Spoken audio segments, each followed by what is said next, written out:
Hello. Am I on? I am on. I am on. Hello, humans. Welcome to a deja vu edition of Power Report, let's say. The show started in its first iteration in 2017 in the beginning of January because Bam, my co-host, I'll be bringing on in just a second, and I said that we would do a political podcast if America started attacking a foreign country.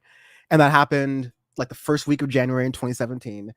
And now second week of January of 2024, take that, sleepy Joe Biden, we've got another strike going on. News is breaking of this. This was rumored a couple of hours ago before we started recording and streaming.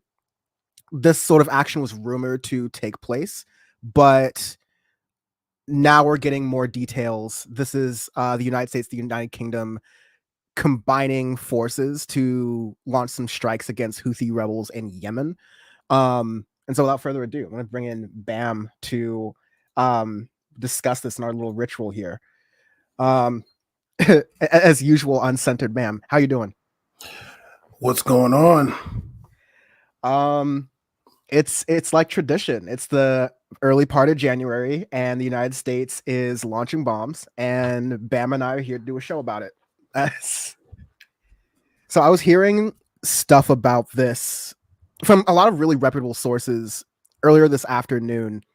Were saying that the United States and the United Kingdom have authorized, like Rishi Sunak on its side, and then Joe Biden had authorized a strike against the Houthi rebels in Yemen, who have been holding ships under siege, and kind of in retaliation for Israel's assault on the Gaza Strip. We're already doing this sort of like here, there kind of thing. So the media is going to call them the Houthi rebels, but at this point they basically control Yemen. Like, they're not the official government, but I wouldn't call them rebels either. Fair. They're not rebelling. They're not rebelling against anything. They won the rebellion. That's fair. It's a holdover from moderate rebels. The Houthi moderates, the Houthi Democrats, the Houthi liberals. No, it's just a holdover because they've been called Houthi rebels in the news for years. So Bam's got that tonic. It's going to be a good one. I know it's just kombucha. I know the flavor. I know the shape of that kombucha bottle. But yeah, so the Houthis, and we'll talk about their relationship to Yemen. Sorry, not Yemen, but I mean like Iran. All the same place. It's the Middle East. I'm kidding. Bam doesn't think I'm kidding, but I'm kidding. Squishmallow Dragon saying happy 7th anniversary. Yeah, 7th anniversary. Really? 7? No, we started 2020. No, we started 2017. No, Well, we did no, start 2020. That's audio right. case started 2017. That is right. That's 2020. Yes. So it's 2020. Sorry. So yeah, Jesus Christ. That makes me so I have the numbers together, right? So this is the fifth joint of this. Wow. Crazy. Like absolutely.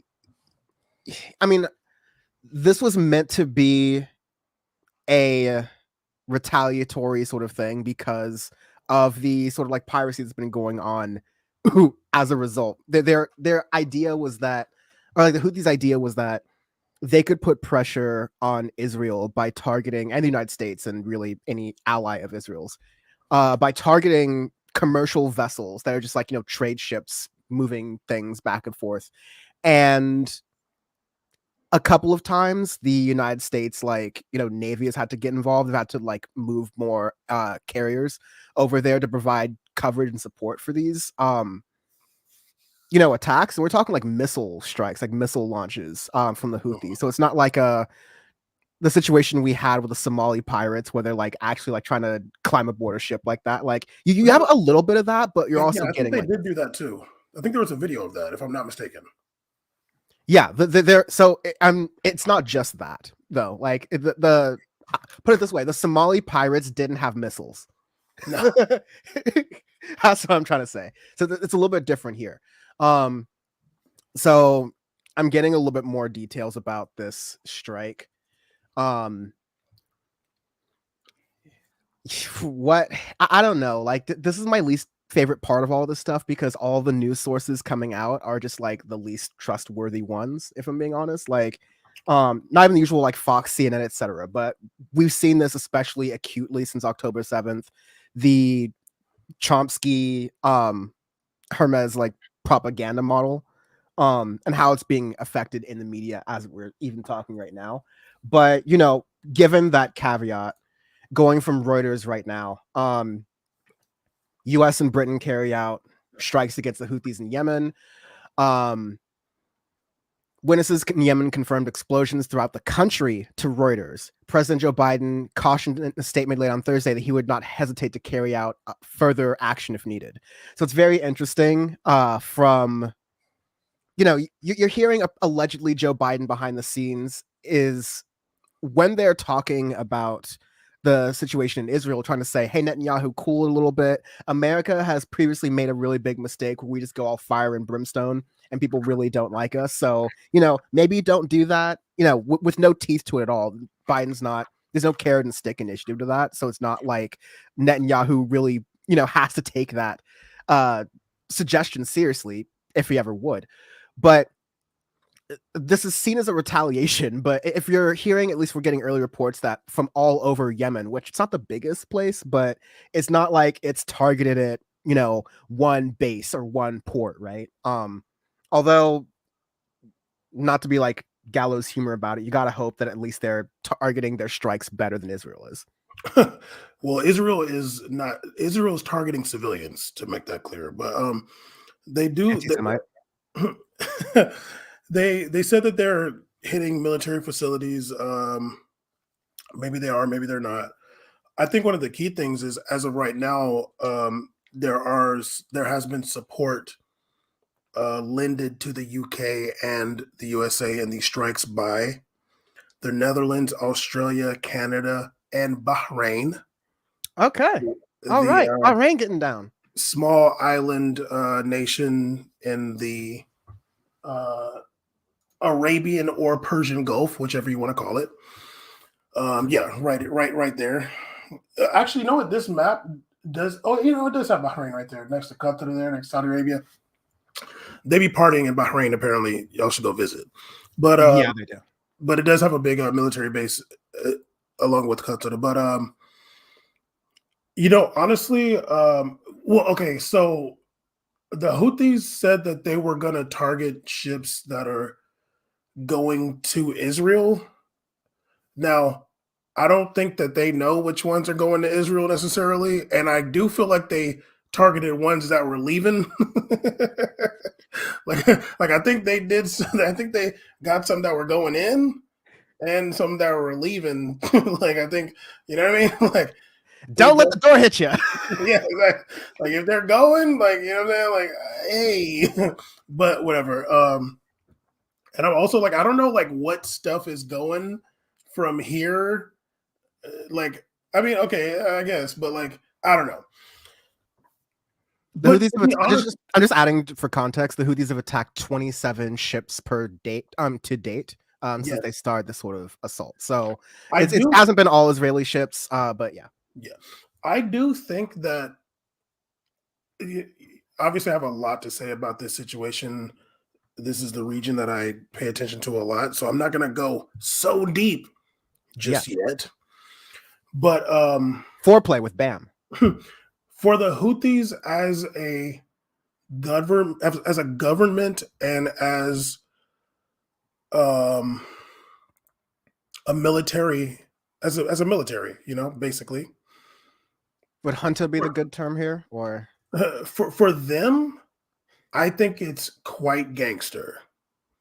Like when you do something, if you commit an action that is in response to what Israel is doing to the Palestinians, and then you got the United States and the UK responding. You and got Bahrain. yeah, well Bahrain.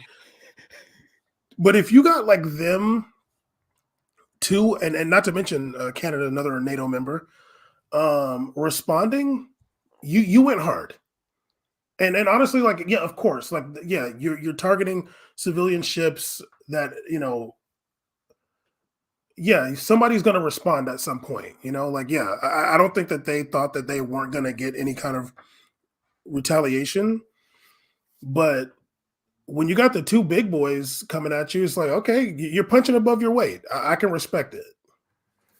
I this goes back to something that a semi hot take that Kumar Saleh had a couple episodes back on Power Report, that the retaliation, the response from Israel, from the United States of the October 7th attacks, it's not to, condone or support it, etc. We've been down this road a bunch of times for the past couple of months and sick of it. It should be clear at this point.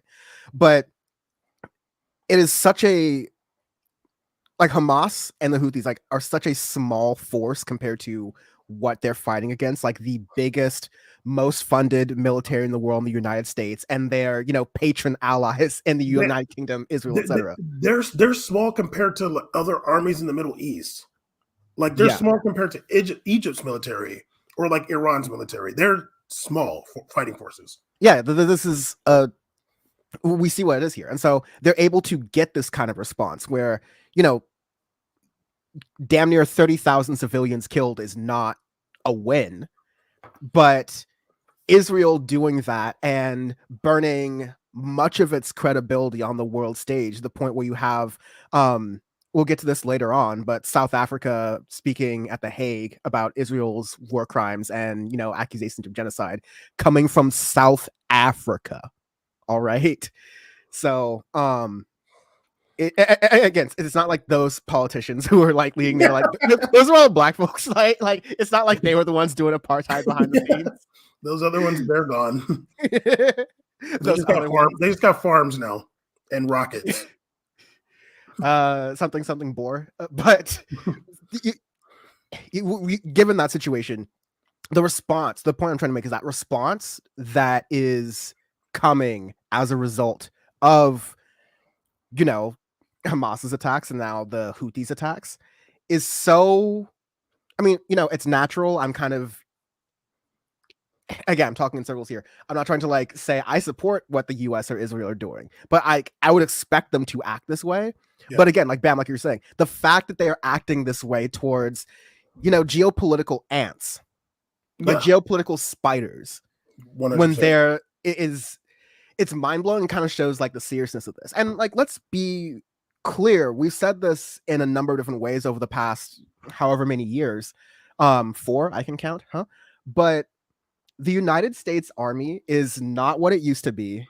No. And possibly not even the United States Army understands that. Like, I think they'll understand operational like risks and hazards that they have. They obviously won't talk about them or be public about them. But I think even they're overestimating their power in the Middle East and in a lot of other cases. I think the higher ups, like I'll be honest, there's some really, really smart people higher up in the military. They're not stupid, not all of them anyway. I think that they know that the 2003 days are done. There's no large scale invasions happening in anywhere. But I also feel like what when it comes to missile strikes and strikes by jets and stuff like that, they literally mean nothing. The Houthis are prepared for that. All you got to do is make a bunker. You're fine. Like you're like there, and you know when planes are coming from far away. You know when missiles are coming from far away. Like they're not getting like destroyed by these attacks because these are if this striking military bases, they know what to do. I remember when I think it was during Trump's presidency when they bombed Syria. Oh yeah, it was during Trump's presidency. They bombed like some base in Syria, and then they show like the aftermath, and it's just bombed the runway of for the planes, and the planes are literally underneath like a bridge, just chilling. You know, We've done a couple of those. But the runway's messed up, so I guess they can't go. You know, we got to fix the runway, but like you can do that in like 5 hours. But it is once again, it is kind of a win for the Houthis. Now, you did bring up Hamas. You brought them up, and I'm not going to go on a super tangent, but I did change an opinion of mine. Oh, yes, because when the war first kicked off, when we talked about it, I was mentioning that Hamas, their only reason for launching that strike was to like stop the talks between Saudi Arabia and Israel, Saudi Arabia and the Palestinian Authority, which rules the West Bank. But I was laid up at night, a few days ago, and I was like, I wonder if that actually wasn't the case. Because Israel's response has been like, to say a word, genocidal. Like it's honestly way more than I thought that they would be doing to respond to what happened on October 7th, 2023.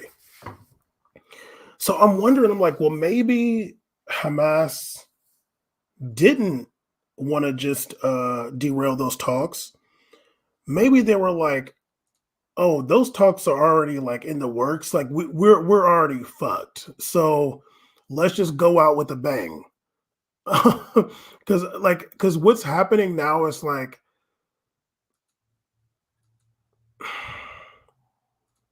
I don't think anybody could predict. Like, obviously, Israel is terrible, and is a settler, colonial, genocidal nation off top.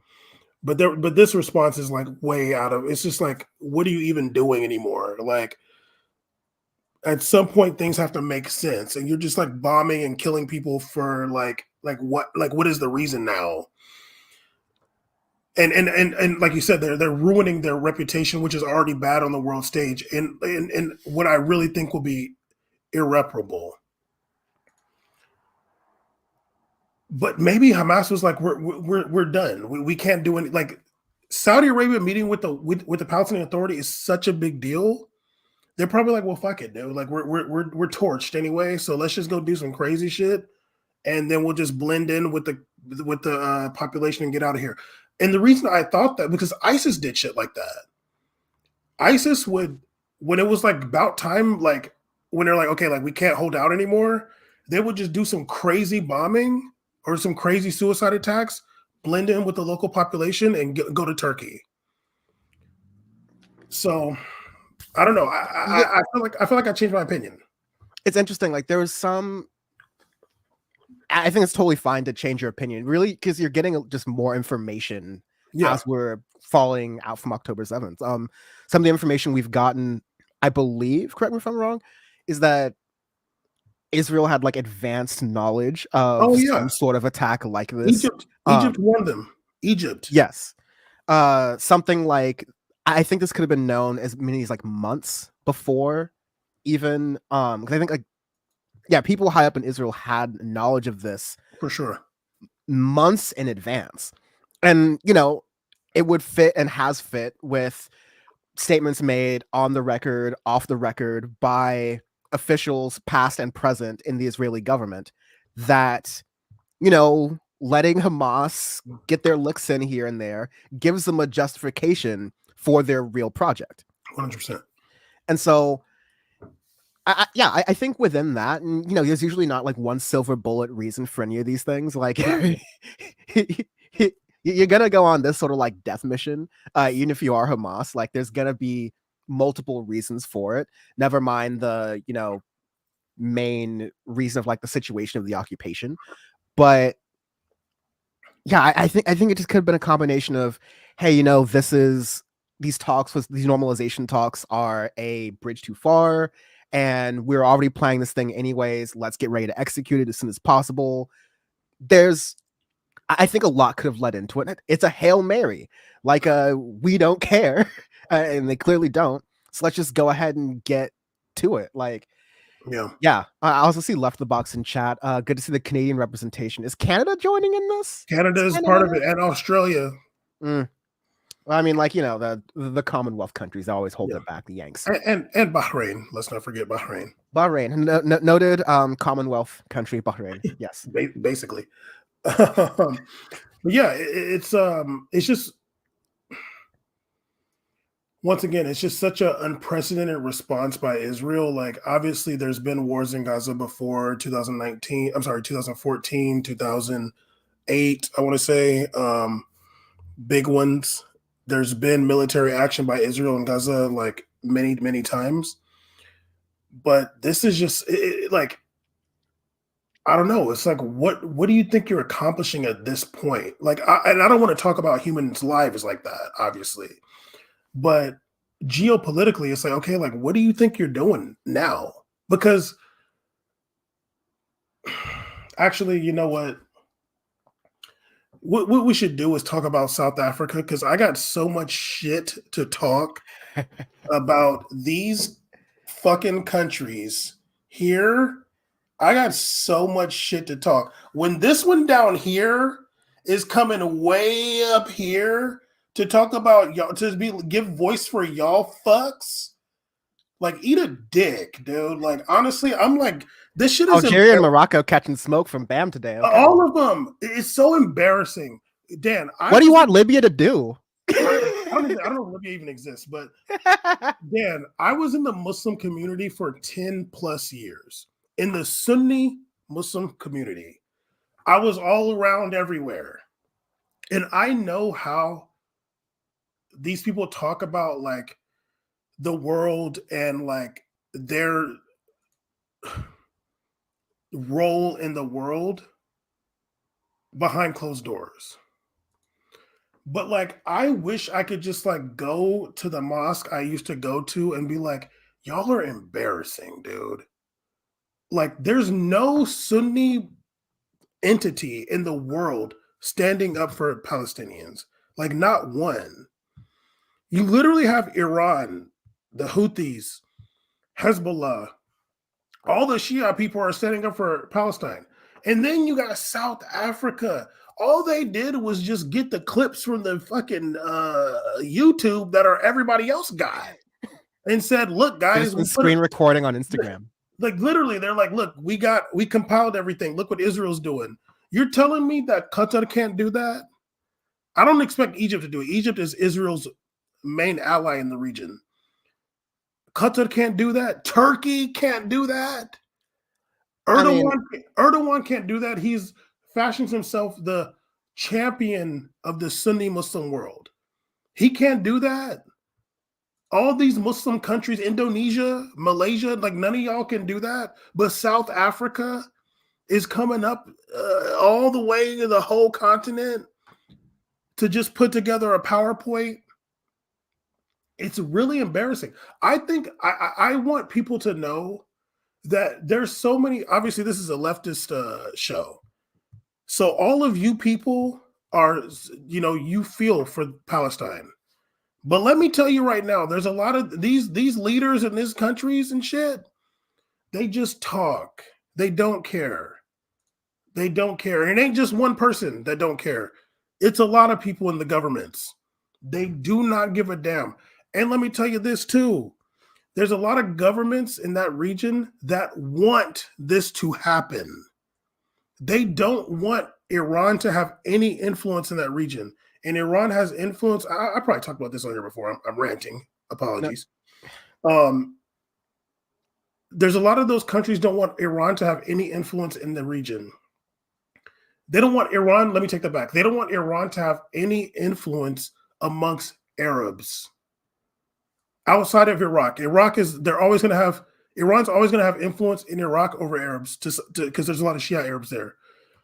They don't want Iran to have influence amongst Palestinians. Who doesn't want that? All the countries in that region, all of them, except for maybe Qatar a little bit. But all of them they are willing to sacrifice those Palestinian lives because Hamas is allied with Iran. They're willing. Just like they were willing to sacrifice lives in Syria with the Syrian civil war because Syria is allied with Iran. Just like that. Just like they were all supported Saudi Arabia's war in Yemen, failed war in Yemen. Not only Saudi Arabia's war in Yemen, it was also the UAE's war in Yemen. They were also involved in that war. They were bringing mercenaries from Colombia to Yemen to fight against the Houthis. They lost, but I don't say all, but most of these countries in the region, they could care less about 15,000, 20,000, 30,000 Palestinians dying because if Hamas loses, then Iran has no influence amongst Palestinians. So a lot of you good-meaning white people who can't pronounce no Arabic, y'all care more than hella people in these countries. Not people on the ground. They all care. But some of these, bureaucrats, they're like, we just got to get Iran out of there. But Iran is the only entity that's fighting against Israel. I'm not saying I support Iran or I think Iran's perfect. I'm not saying that. But I'm saying that when you're talking geopolitics, there's one country that's standing up and holding their nuts against Israel. And then you have their other entities in other places, Hezbollah, Hamas, and the Houthis. I'm taking Hamas out. To challenge you on one thing I was talking, like you were saying there, because yes, of course, it's within the ability for Erdogan, you mentioned, for example, or Egypt, right? So like Turkey or Egypt, to do exactly what's South Africa has done as we're getting towards, definitely the stuff in Yemen's a developing story, but as we're getting towards the trial that has happened today, or at least like the beginning of that. And, these countries are not, all the countries around there, like we can get into the reasons, we kind of have talked about the reasons, we can continue to for sure, but none of those countries want that smoke from Israel like that. Like I disagree. Let me finish with one. Let me just finish one more. Go ahead. It's definitely not like there would be some sort of military threat from Israel on any one of these countries, because Turkey's about that, right? Like Turkey's in NATO. Yeah, and it would be a total mess of U.S. allies. Like that's not going to work, right? There is. Go ahead. Yeah, I want to hear your disagreement. Okay. Egypt is Israel's biggest ally in the region. Don't think that Israel's isolated. Remember, Egypt warned Israel about that attack. Egypt and Israel are allies. So no, Egypt would never. Turkey, nothing's going to happen. If to some extent, Turkey and Israel are allies. Not like allies, but they have like decent kind of relations on the military side. Before Erdogan, they used to do like military exercises together, the Turkish military and the Israeli military. Under Erdogan, there was that attack on the flotilla from Turkey. Israel killed some people on that boat. Things got tense. But I think since then, they did have some relations militarily, Turkey and Israel. But Erdogan, as a person, like his whole political shtick is that I'm standing up for the Muslim people of the world. I'm like fighting myself to use Arabic words right now. But he's like he's like the person that's supposed to stand up for the Muslim people of the world, and like he's bringing Islam back to Turkey and stuff like that. But it's like, dog, like this is happening in your own backyard. All you're gonna do is use it for political points. But even though the South Africa thing at the Hague, that is not going to do anything. Let's be clear. Like, it's not going to stop Israel. Nothing could have stopped Israel from doing what they're doing, to be honest with you. But they're doing it. They're putting themselves out there to say, like, this is a genocide, and we're showing you the screen recordings. Why?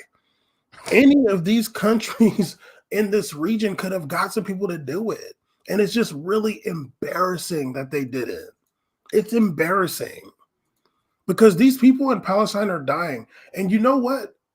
When they show, like, I can't say what they're showing on the media. I don't know. But when they show, like, when the Palestinians in Palestine talk, and it's heartbreaking, but, like, people that, like, know and, like, Arab people, like, know this. What the Palestinians say on the ground, the Arabs abandon us. They say that all the time. The Arabs abandon us. No, they don't care about us. They say the world abandoned us and the Arabs abandon us. Sadly, absolutely true. Because it's not only what happens from Israel's hand to them, then when those Palestinians leave and go to other countries, they get treated like shit. They're the lowest of the low when they go to other countries. They get treated like shit. The only place where they used to go where they got treated well was Saddam Hussein's Iraq. That was the only one. And then when in 1991, when Saddam Hussein attacked Kuwait, the Palestinians in Kuwait were cheering for him, and Kuwait kicked them all out. They said, you gotta go. Kuwait, love it or leave it. Yeah, literally. People I know are here because of that. So it's just sad. The Republicans are just going to clip out that part and just like air that. It just sucks and it's sad. I'm so happy that South Africa did that. Ramaphosa said, hey, you know, let's go and let's figure this out. I don't really know, like, you know, South Africa got its own issues. You know what I'm saying? I'm sure there's people in South Africa that's like, really? Really? Y'all going up there? Is a whole genocide happening? Were you seeing this this township here? You seen this? I got a tin roof, homie. Like, District 9 was filmed here, and it was a documentary. We got 9 and the Hunger Games. We got aliens right here, dog. They're stealing my shrimp. Like, I'm sure there's people in South Africa that's like, okay, like y'all care, but I can, as somebody, you know, thinking about the world stage, I can appreciate South Africa doing that. But when I saw that they were going to do that, I'm like, that's really embarrassing that all these Arab and all these Muslim countries just sat back and let South Africa, that got like, you know, 25,000 Muslim people, you know, go and gangster it up over there in the Netherlands. Yeah, it's good in the official sense. You know what? Like, I'll go ahead and say it to continue kind of the hot take. To continue the hot take, even though, you know, Hamas's October 7th attack and, you know, a lot of what the Houthis are doing, so we were just talking about that, even though it's David versus like super Goliath, and even though it's a fool's errand, even though it's like not going to it's not going to make a difference, it's good that South Africa is doing this, and it's good that it's on the paper and on the record.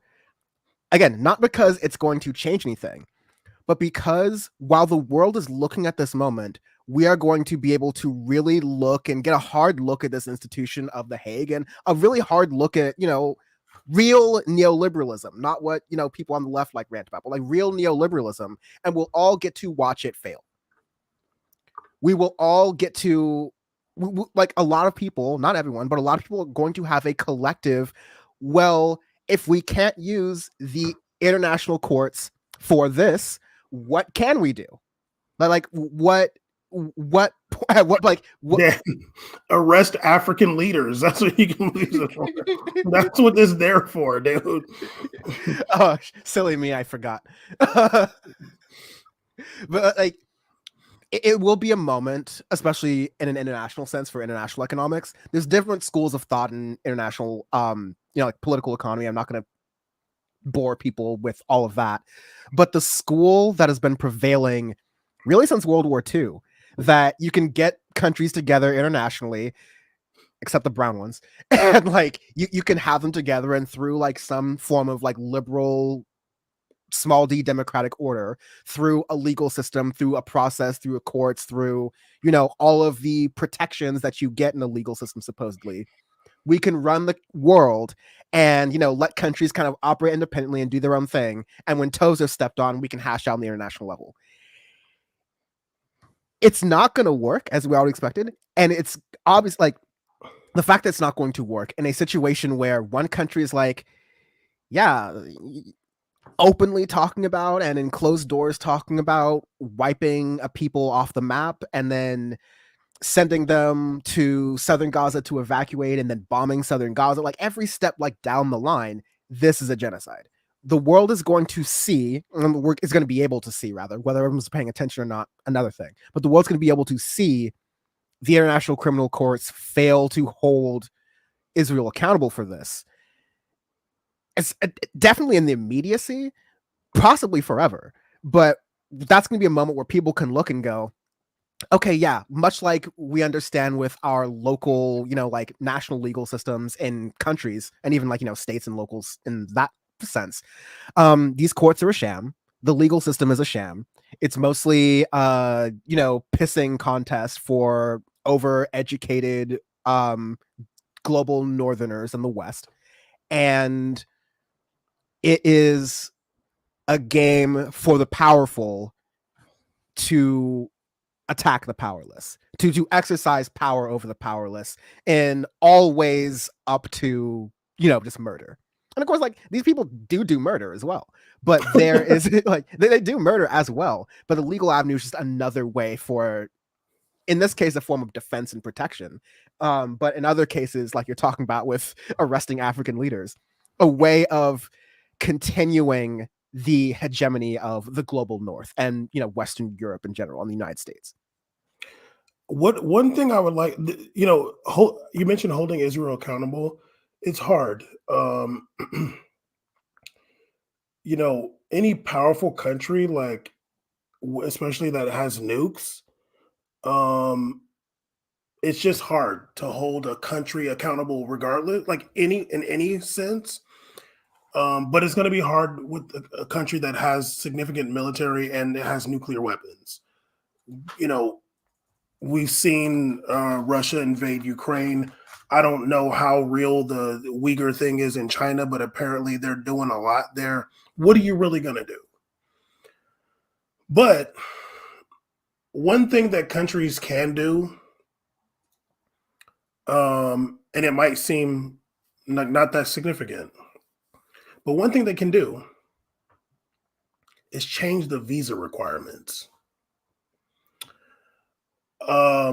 And the one country that I would love to see step up and change their visa requirements when it comes to Israel, a country that they're when the Security Council is voting and America's and the UK are on one side and this country's on the other side, they seem like they support the cause. Come on, you're edging us. Tell us the country. But do they really? We'll see. And that country is Russia. Yeah, Now, but you're not gonna. So really fast, just for the audience, I want to clarify. Like, this would be a measure to get a country to change the visa, requirements for Israeli citizens and diplomats, to come to Russia. traveling to any country that you're talking about, Russia in this case, right? Russia, obviously, for people that may or may not know, there is a significant amount of Israeli citizens that are of Russian descent. Significant amount. They treat them like shit, but not as bad as the black Israelis. But Russians are a little bit above that, barely. But Israeli citizens don't need a visa to travel to Russia for 90 days. 90 days, you're chilling. You're in St. Petersburg, Moscow. You just bring your passport and you're good. It's much like, You're good. You got 90 yeah. days, just like us going anywhere. You got 90 days, fool. Do whatever you want. If Russia thugged it out and said, because y'all are doing this, that UN shit, it means nothing, dude. Oh, a vote at the UN, that's nothing. I don't even care. But if you were to step up and show that your vote at the UN really mattered by changing those visa requirements, then I'd be like, you know what? You're going hard. I just don't think that's a game Putin wants to get involved in. Like, of course in not, different ways. because he's fugazi. He don't care. But he likes to act like he does. I don't even think I could be wrong, but I haven't seen him, especially during this conflict, really act as though he's adversarial towards Netanyahu. Him and Netanyahu are buddies, but yeah, Russia will speak out against things that Israel's doing. Like, Russia has spoke out against Israel, like, as a nation many times, but this time is different. Everybody knows that the United States and Israel are allies. Like, that's a bond that's not going to be broken. It's the same as Russia and Belarus. They're going to be together. Russia, show that you don't fuck with the United States. Show that what Israel's doing is beyond the pale, and change those visa requirements. Are you going to do it? I don't think that there's a situation where just to snub the United States, I don't think Putin would, in any sort of like context, do that.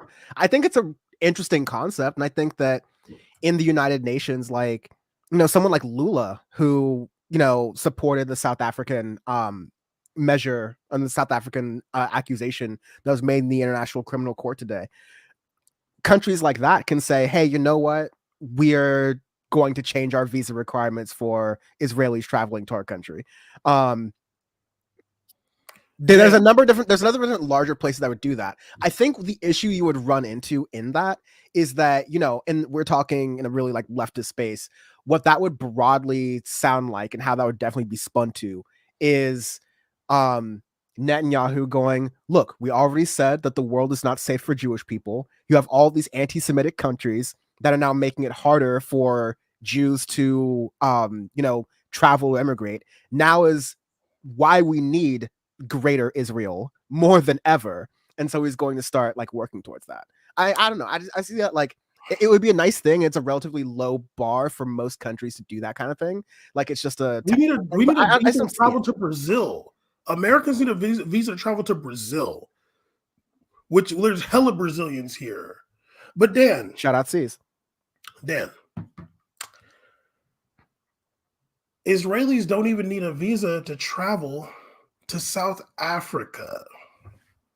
South Africa got a lot of Jews. South Africa, I loved what you did in the Netherlands. I loved it. I'm here for it. But if you're really trying to thug it out and show us that you really mean it, change those visa requirements. That's not a declaration of war. That is a minor penalty for what this country is doing. It's definitely, it's a minor penalty for what Israel's doing for sure. And it's definitely one of the tougher things you could put in an arsenal of diplomacy, but definitely not tougher than bombs or weapons. It's definitely something you can do to make a point of it. Like, I think it would be interesting to see if a country were to do it. I still have that worry about how it would be spun.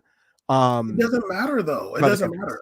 I mean, it's a thought experiment. So like, yeah, like just do it, because honestly, like I'm saying, going to the UN and saying like we don't support it, that's cool. Like, I'm down. If you went to the UN and said we support it, okay, whatever. Israel is a really rare case. Like, they have a lot of autonomy in the region. It's a powerful country. It's not that much different than Saudi Arabia. Saudi Arabia has a lot of autonomy in that region. Saudi Arabia was able to start a war in Yemen and able to like perpetuate a war in Syria. They were able to do that. Nobody stopped them.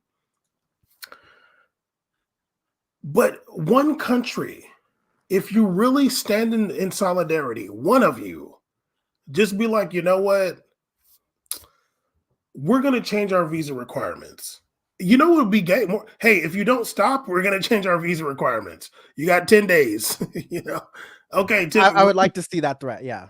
yeah, but like the thing that I'm trying to make clear is that even with all the rhetoric ain't turning into no action. Not even the bare minimum, which is a visa requirement. Like the bare minimum. You can change that right now. You can change it right now. Be like, hey, no, dude, like this is fucked up. So we're gonna change it. You think Israeli people don't go to Brazil? They be in Brazil. No, especially I'm talking about South America. Like there's a lot going on. Yeah, there's a lot of Jewish people in South America already. So why don't one country be like, we're changing our visa requirements? And if Brazil did it, like that's the superpower of South America. Yeah. And Brazil, yeah. So Brazil said, hey, we support what you're doing in South Africa, but like take another step. Take another step. Because also Israelis don't need a visa 90 days, and Brazil also. It could seem like somebody could say you're targeting regular Israeli citizens for what the nation's doing. But hey, what do you think Israel's doing to the regular people in Gaza? Like, exactly. Hey, exactly. One hand's gonna wash the other here. No, yeah, like I think, and we saw this a great parallel, unless you're ideologically full of shit and you choose not to go for these things, is how countries responded and retaliated with Russia. Like if you were a Russian business person and if you were a Russian business person and you were banking in like fucking any country, like not even the major ones. Like obviously if you were in America, obviously we were banking with Europe, you're gone, you're out, right? And Europe, I'm not even so sure because we all know them banks be shady as fuck, right? But like random countries were getting rid of ties, not to things that would hurt Vladimir Putin, but for things that would hurt the Russian oligarchy, Russians in power, Russia in general. Sanctions are not something that targets the governments or the most powerful people in a country. If anything, most powerful people in a country are generally immune to sanctions. It's the people who are part of that population who suffer the most from economic, legal, political sanctions, things of that nature. And that's supposed to create a situation where you have internal pressure, right? Because now your internal people are like, hey, I don't know what's going on, but bread costs a lot of money and it's real hard to buy toilet paper now. So can now all of a sudden I'm paying attention to this war now, right? To be fair, that hasn't gone quite as planned in Russia. I think it's a different situation. I think you might have a similar thing in Israel as well, like as I'm talking about. Like I think Israelis who are really committed to the idea of this land is our land being told they can't go to another land, I think for some people it's going to bother them. But I think for a lot of like the settlers, they're going to be like, all right, bet. you just like that means we need more room for us. That means we're going to continue our genocidal campaign. I worry about that. Yeah.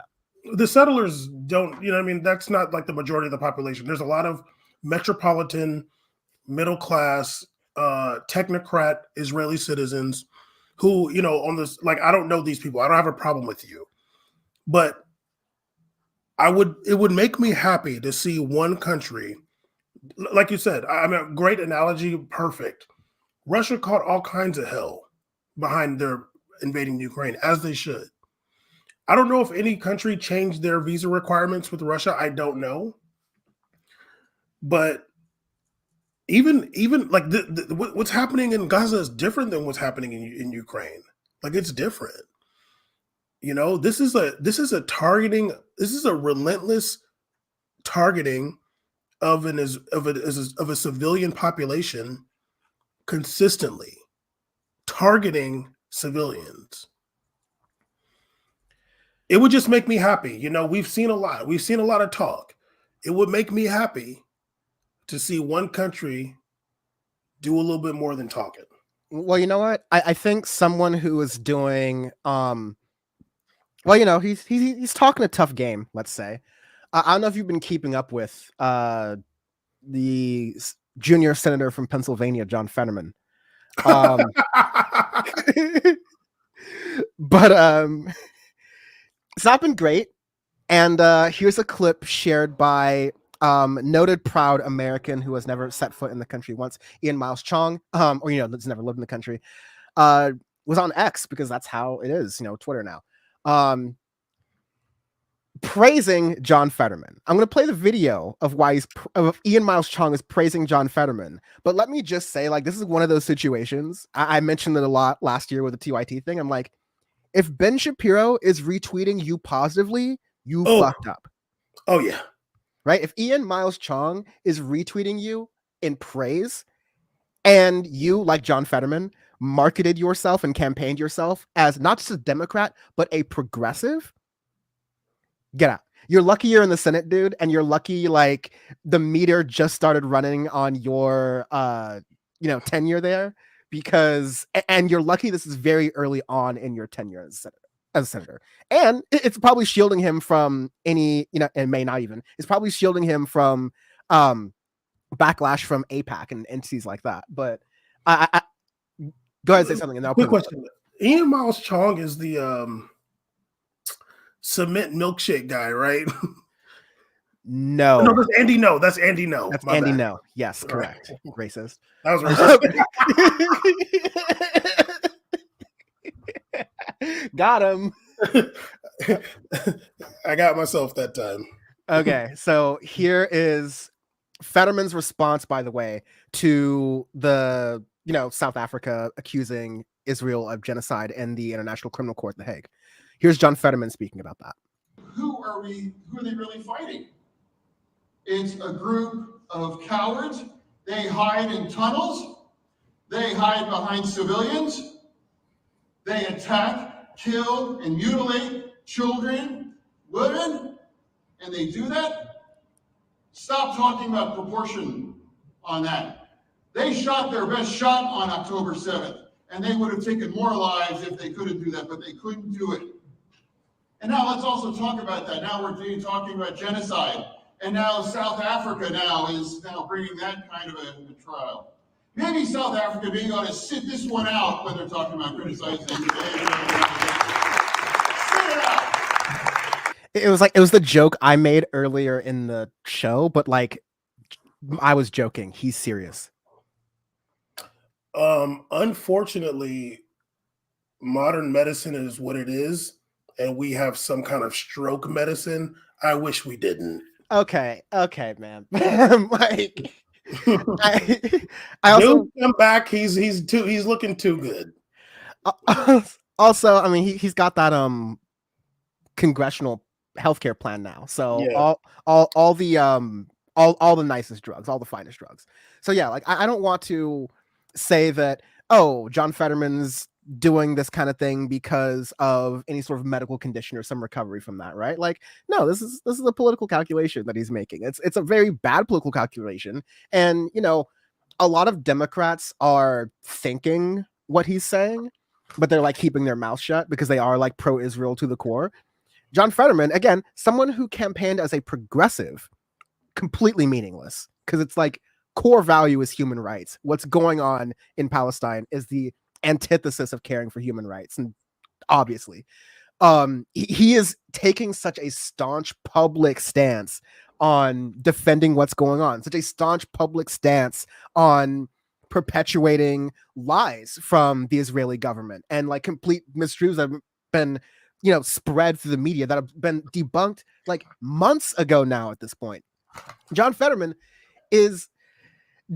constantly has like photos and videos of Israeli flags all over his office and in his home, and he was literally like carrying one with him, like he was like either carrying one with him or had like tied on his back like a cape when he was walking one time. Like, I'm like, you can't fly, you can barely walk.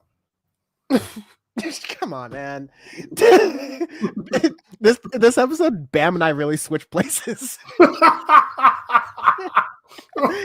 on. I'm the one cringing. Bam's the one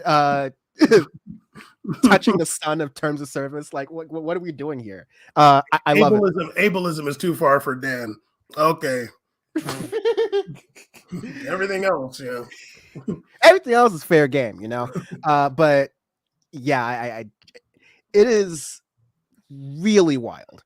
Some responses to like what people have been saying in chat, like Ricky who also Ricky had something earlier that was interesting, saying UK here, Yemen has to stop attacking our ships. Yes, we are no America, but we have a lot of cool shiz hidden under the ocean. Stolen shiz, I think. Yeah, I think that was like tongue in cheek, and it's in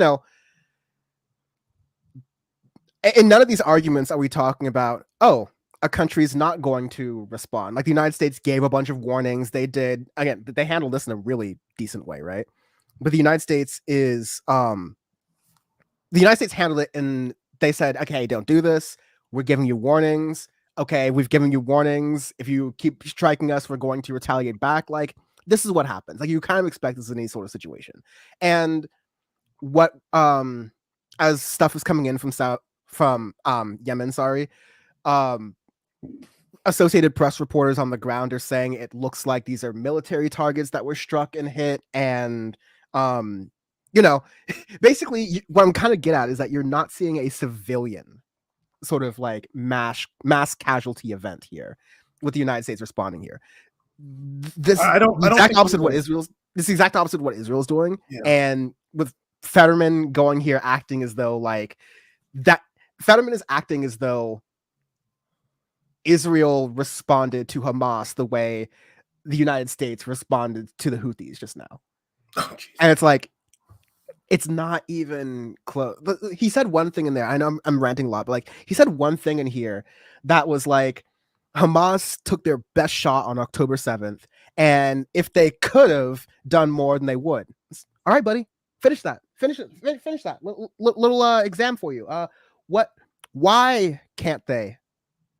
Why couldn't they do more? Like, let's finish that thought a little bit more, because then you'll get to the key of the problem. It is an unmatched power dynamic. It's a disproportionate response to the original attack, and that's why we have these supposed laws. That's why we have these supposed criminal courts, because it's like, okay, y'all can get it cracking if you want to, but there's supposed to be limits that we're supposed to accept in an imperfect world, but a world that, at least with the creation of these kind of courts and systems and checks and balances and types of accountability, would hopefully make it so genocides are less likely to happen. So yeah, I'm kind of like I'm still swirling on like the failure of this court and the indictment on the international order, that like it kind of states that this is going to be a toothless exercise. But yeah, just fuck Fetterman. That's literally worst person in the Senate right now. And I think even like, to me right now, even worse than the two moderate Democrats, the Arizona one and the West Virginia one. I'm forgetting their names. Me too. The woman and the man. Yeah. The one that did this. There is no such thing as international law, honestly. Like, it doesn't really exist. It's only existed for a few African leaders and like one Bosnian dude. And maybe like a Serbian guy. Like, I don't know. But everybody knows that. Like, the countries know, if you are powerful enough, you can get away with a lot, but there can be some consequences on the world stage. There can be. They're just not going to be that significant. But one thing a country can do is say, we're going to change the visa requirements. It's not significant at all, but it's a thing, because, if I don't know like what country Americans visit the most. Well, Mexico, Canada, but like overseas, let's say France. Like a gazillion Americans go to France every year. If France says, y'all been supporting Israel too hard, you got to get a visa now. That sucks for millions of Americans. Going to get a visa ain't fun. You know what I mean? That shit is a hassle, And you got to deal with like some French embassy people. They're lazy as hell. I was going to stop at rude, but go ahead. Yeah. They're going to be like, come back. It's Southern Europe. They're like, come back tomorrow, dude. Like, I'm gonna go have a drink. But Fetterman, I won't make any more jokes about him. It's interesting when you see these types, wherever in the world they may be. It's just like they put their heads in the sand when it comes to these situations. Like, we are aware of what Hamas did on October 7th. Like, we're aware of that. And nobody's saying that that's an inherently good thing. We are saying that chickens came home to roost. We're saying that. But we're not saying that it's good that they did that. But it's like he's stopping there. Like, they did that. Now we're doing whatever we want. Now, it sounds like a good argument to some people. Like, well, Hamas is using human shields and they're putting the kids or whatever. And ISIS did shit like that too. But if you want to avoid killing civilians and you are a big, powerful, strong army, you put the fucking boots on the ground. Put boots on the ground. But the fact that Israel just bombing and bombing and bombing from the sky, that means that they're targeting civilians. I mean, like, not only targeting civilians, but as we've seen, the Israeli Defense Forces have inadvertently or not targeting Israelis too. They've killed hostages. They killed people on October 7th. Their helicopters were when they were trying to get those like hang gliders, the Hamas hang gliders. The helicopters were strafing that rave and killing Israelis and like killing like Jewish like folks like who were like Las Vegas. Oh my god, damn, dude. Oh man, this is what it's like. This is what I pushed through. Holy shit. Oh my god. We need you to get a drink so you can get on my level. The one show I don't. But yeah, no, like Israel is targeting civilians, targeting them. And that is a war crime. Like we've mentioned in the past on here, occupied peoples are allowed by international law to fight their occupier. I'm sure John Fetterman would be like he seems like that type of guy that'll say like he has like a Cherokee grandma or something like that. He seems like that type, or would be like, oh yeah, here the Indians fought against the cowboy. Like he would like lionize some battle in the Midwest when the natives fought valiantly. Dog, what the hell you think's happened in Palestine, idiot? Like, it's the same thing. And Israel response is just like reckless and over the top. We talked about before, like I watched the Iraq war happen. I seen America do damage. Oh yeah, shock and awe. The initial invasion of Iraq and Afghanistan, that was the last time. I mean, like, that's the most recent time where America did something anywhere near to the extent that is going on in Israel right now, where it's like you have a power that is. I mean, if you want to talk about 9/11, knock on the Saudis' door, right? But like that, the power imbalance between the United States outspending the next like 8 militaries combined, and like I don't even want to think about the early 2000s. We was rocking then, all right? Oh, yeah. Like soccer moms were driving Hummers, all right? It was cracking in the 2000s in America, okay? I it's hard for me to imagine. It's hard for people to imagine, especially if like they weren't there, like you're even too young, like myself. Like really, the amount of devastation that America was doing.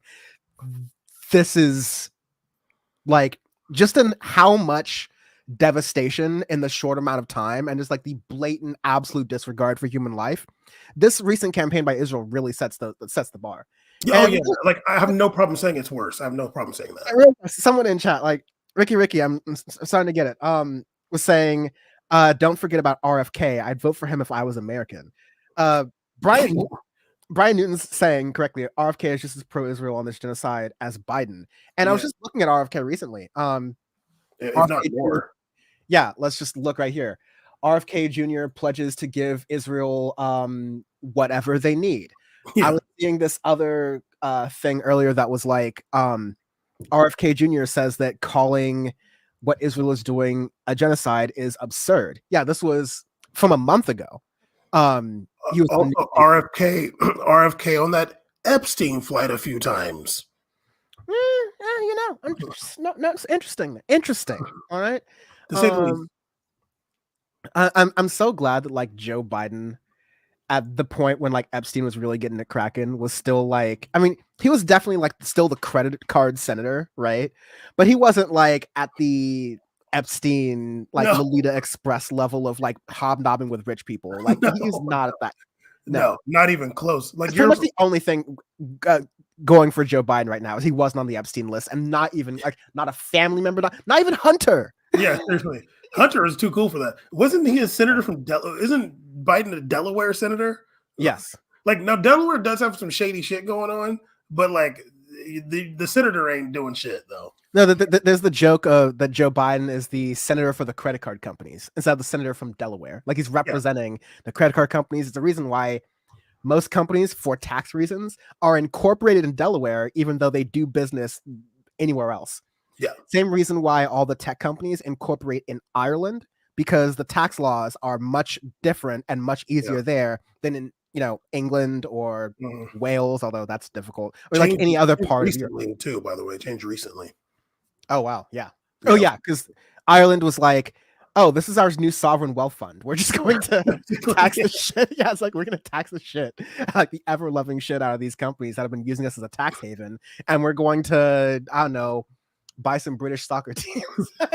Brian Newton, for now. Brian Newton told us those centrist Dems are Joe Manchin and Kristen Sinema. Cinnamon challenge. Yes. Yeah.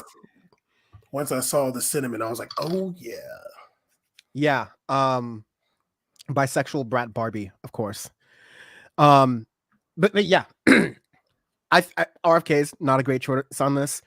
People, I mean, Marianne Williamson's initial talking about this, at least like the first couple months, was pretty bad. She may have changed her tone on this recently, but Marianne Williamson was also very much like, okay, this is going to be, let Israel do what they have to do. I don't like people to be hurt anywhere. I'm, a peaceful person, that kind of thing. But the thing with Marianne Williamson is there's not a lot of political foundation for much of what she's talking about, much of what she's saying. She's coming at this from, a place that isn't politics. I'm not saying that you should, or I even prefer someone who has served in Congress or served in the Senate before they run for president, but like, I don't know, mayor, maybe.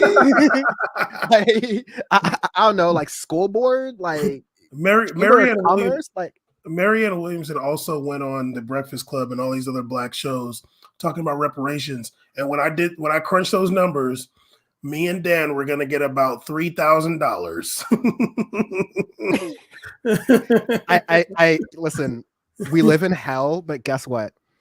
Trump gave us more money than that. You feel me? Like you're talking like it was, she's like, oh, 50 billion. I'm like, okay, let me do some dividing here. That shit ain't nothing, sweetheart. Go somewhere. And like literally those words came out. Donald Trump literally, he had people on his campaign. People forgot about this story. I'll never let people forget about this story. The Trump campaign in Chicago filled envelopes with cash and just handed it out to black people. Say, hey, vote Trump. Hey, vote Trump. I'm not sure if it was like an official part of the campaign. And like there wasn't like a lot of trouble people got in there because like literally, apparently we don't care about laws around voting anymore in this country, but like one of the real explicit ones is you're not supposed to buy the votes. And again, if you want to buy votes in this country, it's not that hard, and you can pretty much say that to someone, and it's like, oh, okay, let me get you set up with a PAC and then the super PAC, and let's make sure you don't coordinate, right? There's so many ways. Believe me, the legal system has created ways to do that. You literally can't go, hey, I'll give you a blue bill if you vote for my man Don, right? Like that's not. The funny part is like these people are so dumb. Like you're going to this neighborhood and doing that to people. If they're taking it, they probably don't vote, dude. Like if they're like, okay, cool, like they probably don't vote already. Probably no. Let me be clear. I would take it, but like, I would take it too. You have no idea how I'm voting. Like, absolutely. If you end up in Chirac off in O Block or 63rd, they don't vote, homie. They don't.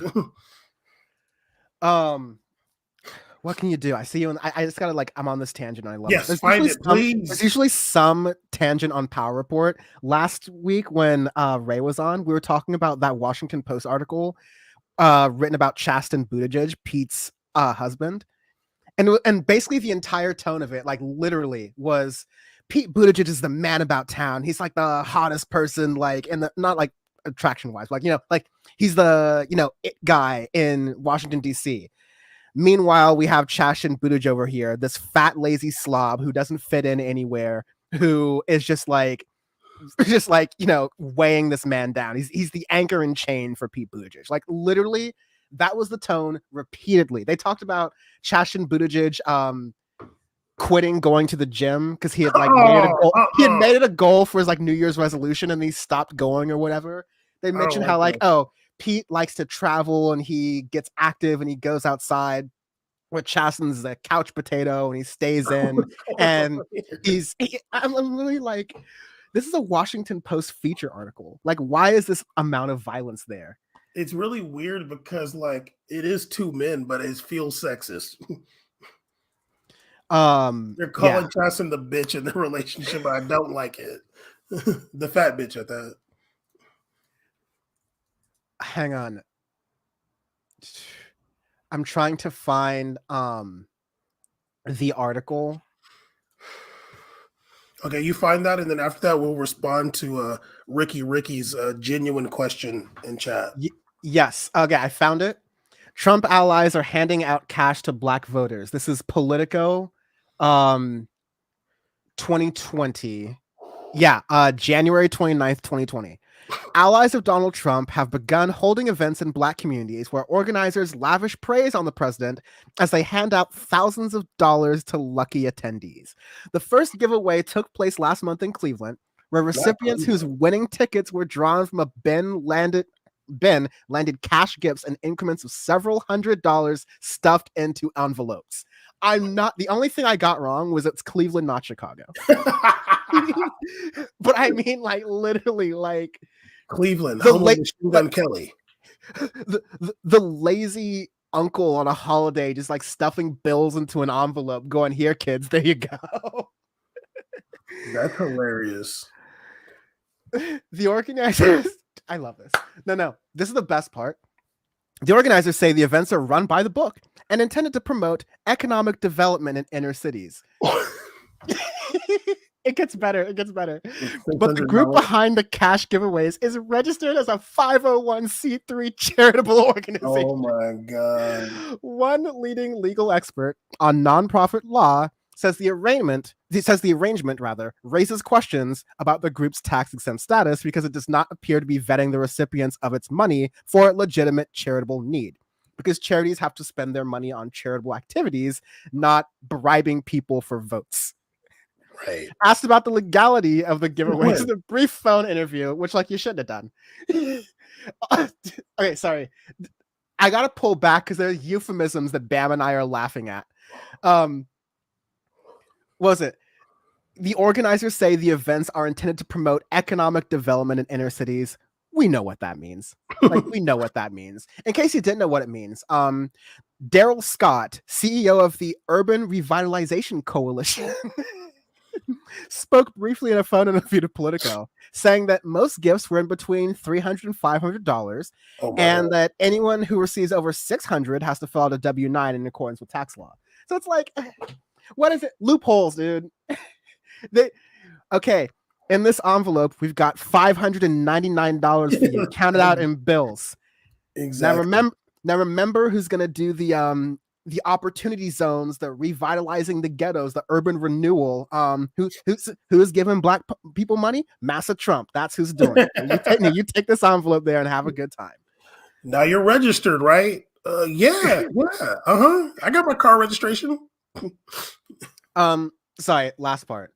Scott declined to name the donors funding the effort, saying, quote, "I'd rather not. They prefer to be anonymous." Because it's white people. Oh my God. It's white people. Like, yo, like, It is Stephen Bannon. I mean, he was the former finance guy, so you never know how much money he's got there. Okay, so Ricky's genuine question: do you, being a part of the Black community, feel used by politicians for votes? I think 94% of the Black vote went to Hillary Clinton. Surely there's better people out there. I don't think Ricky is from America, by the way. No, he's from the UK. Okay, right. Yeah, Okay, that's a big place. I'd love some more specific. Dox yourself a little bit. It's a big country, yo. Come on now. Yeah, there's What the hell? Where'd you go? Oh, I was making it so you could point, but no, it's all fine. So, like, to answer that question, and I'm sure Bam, like, you'll have your own answer, but it'll probably be the same. Is that yeah, no shit. And I don't think this is, and I'm genuinely not trying to be rude, but I'm also saying that this isn't really a Black community thing. I think most Americans feel like this. Like, most Americans fundamentally feel like they're being used by politicians. You like, a lot of the appeal to Trump is this like misguided, misdirected, not really all that informed idea of, I don't like politicians, and Trump is technically not a former president, I know, but like, he's technically not a politician because he's a game show host and nepo baby, right? And so, like, we trust the game show host nepo baby more to give it to us straight than we do any politician. And you know what? Donald Trump's I think, documented the biggest liar to ever hold the presidency, which is I'm not saying I'm not saying Democratic presidents don't lie, right? That's a big thing. People do get that sense that because Donald Trump will kind of speak off the cuff, he's like giving people the straighter deal, like he's giving them more information, he's giving them better information. That's a misnomer and that's misguided, of course. But yeah, Donald Trump is an example of the manifestation that a lot of people, not just in Black communities, feel used by politicians in America. And I think this can be applied in the United Kingdom as well, but in America specifically, because I have more information about that electoral process. Most people don't vote. Like, most people don't participate in the presidential part of the political process. The ones who pay attention year round on off election year cycles, who aren't content creators, and like, people are paying attention to this, are, I've used this term in old videos, like political hobbyists. Like, you watch politics like you do sports. It's interesting to you. And like, no shade, because I'm doing a show about it. So that's a lot of people. But that is very different from, getting things done for folks. And so, yeah, like, Democrats, Joe Biden, even, very quick example.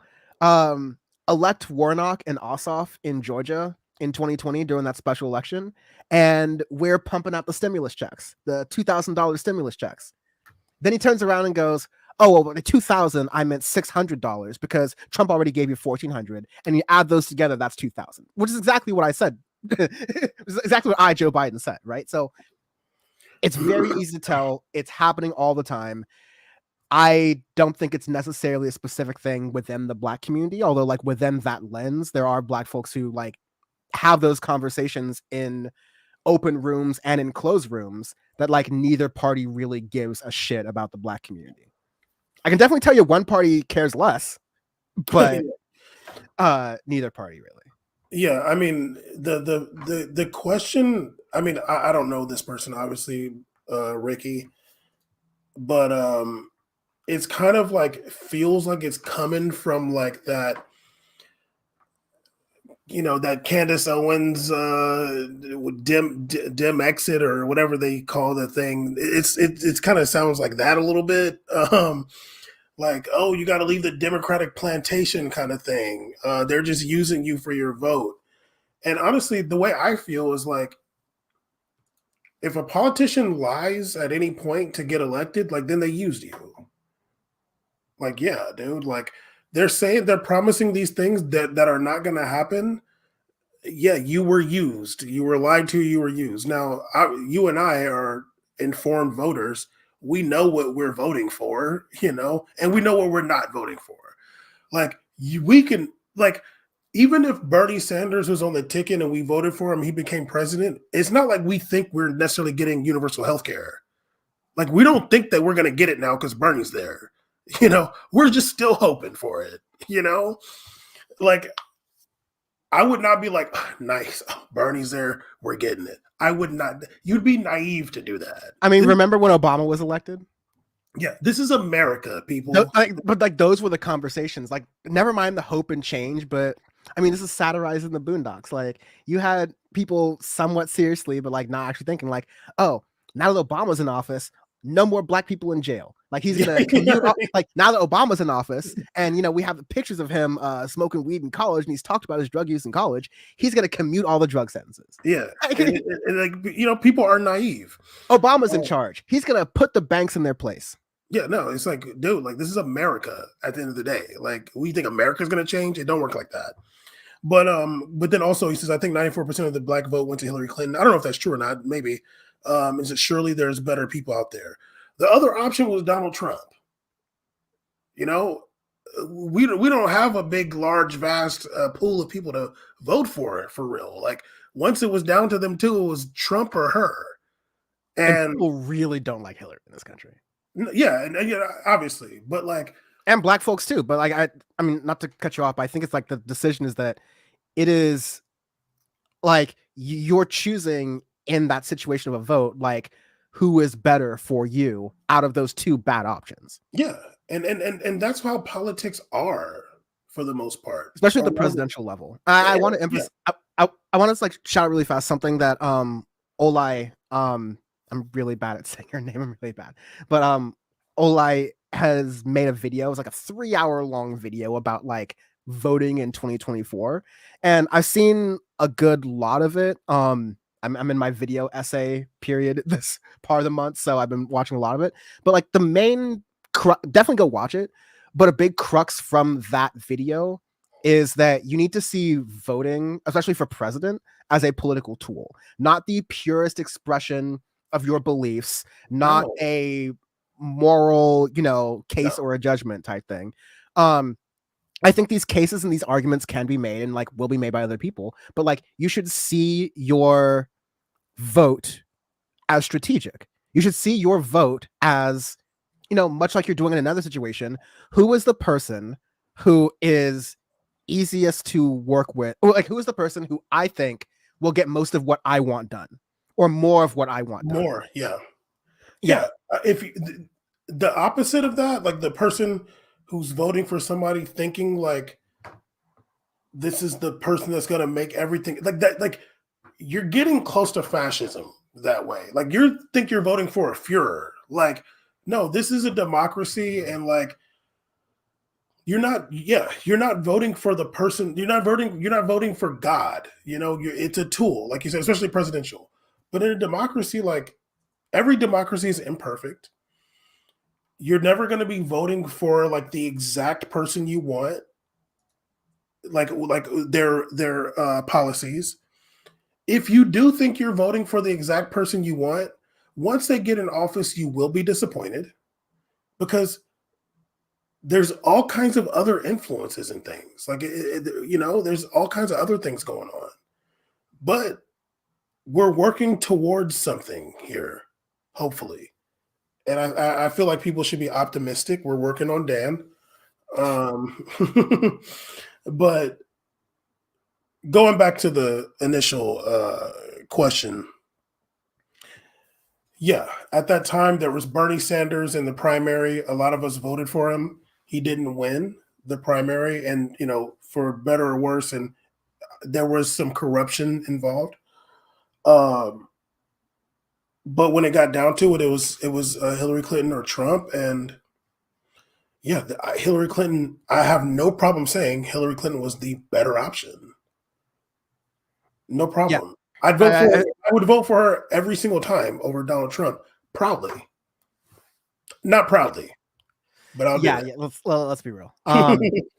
Yes, Olayemi Olurin was the person who made the video. Terrible pronunciation.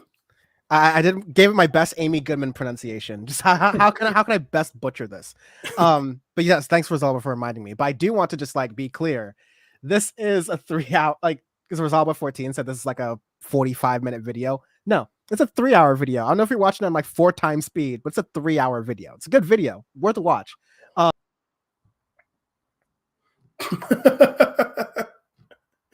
What happened right now? There, I'm back, kind of. My bad. I hit the wrong button on my mouse, but like, it's definitely good. The fun of operating in StreamYard, you just love that. But it's a good video. It's also 3 hours long though. Also I see Ray in chat. She says Bam has still with her in his bio, which would be very funny. But what was her other slogan? I forgot. Damn. Like my time or something is I forgot. I'm with No, reclaiming my time was a different thing. She also said that I thought Obama gave everyone a free phone. That's probably Obama's real legacy as Obama phones at that point. And it wasn't even, Forward Together. Because they had like forward SFA. Right. So remember, it was the hospital Hillary, the Hillary with the H and the arrow that looked like a hospital symbol. Interesting. Ray is remembering those pretty fast. Fetlock says, Bam just changed my view of politics forever. Really smart, insightful, and valuable. No, don't. That sounds like sarcasm. Don't say all of that. He'll ask for a raise. No, but no, that hopefully that's sarcasm, because if I'm changing your view, then you know. Bam is being humble. He's a talker and an opinion connoisseur and purveyor is something he's really good at. Also Ricky's from Coventry. So yeah, that's in England. He said it's a little bit like Detroit, used to make a lot of cars. I don't know. Is that the north or the south? I need to. Why do I feel like Coventry is? Okay, I don't know off the top of my head, but I did see an Estonia flag earlier, and I knew what it was. I'm feeling like Coventry. Hold on, is in the west, kind of close to Wales. Am I wrong? Yeah, I'll go with that. Yeah, you're in the west. It's westward. It's east of Birmingham. Okay, well, it's not that west then. Yeah, but yeah, it's not like close, and it's in like the middle of the country. I think we could call that like, it's like calling Nebraska or Oklahoma the South, right? It's like not really. You can't really call Coventry the North or really the South of England. It's like right smack dab in the middle. I'll give you that. The Midlands. I don't know about that. You got a Costco though. I got a Costco. That's great.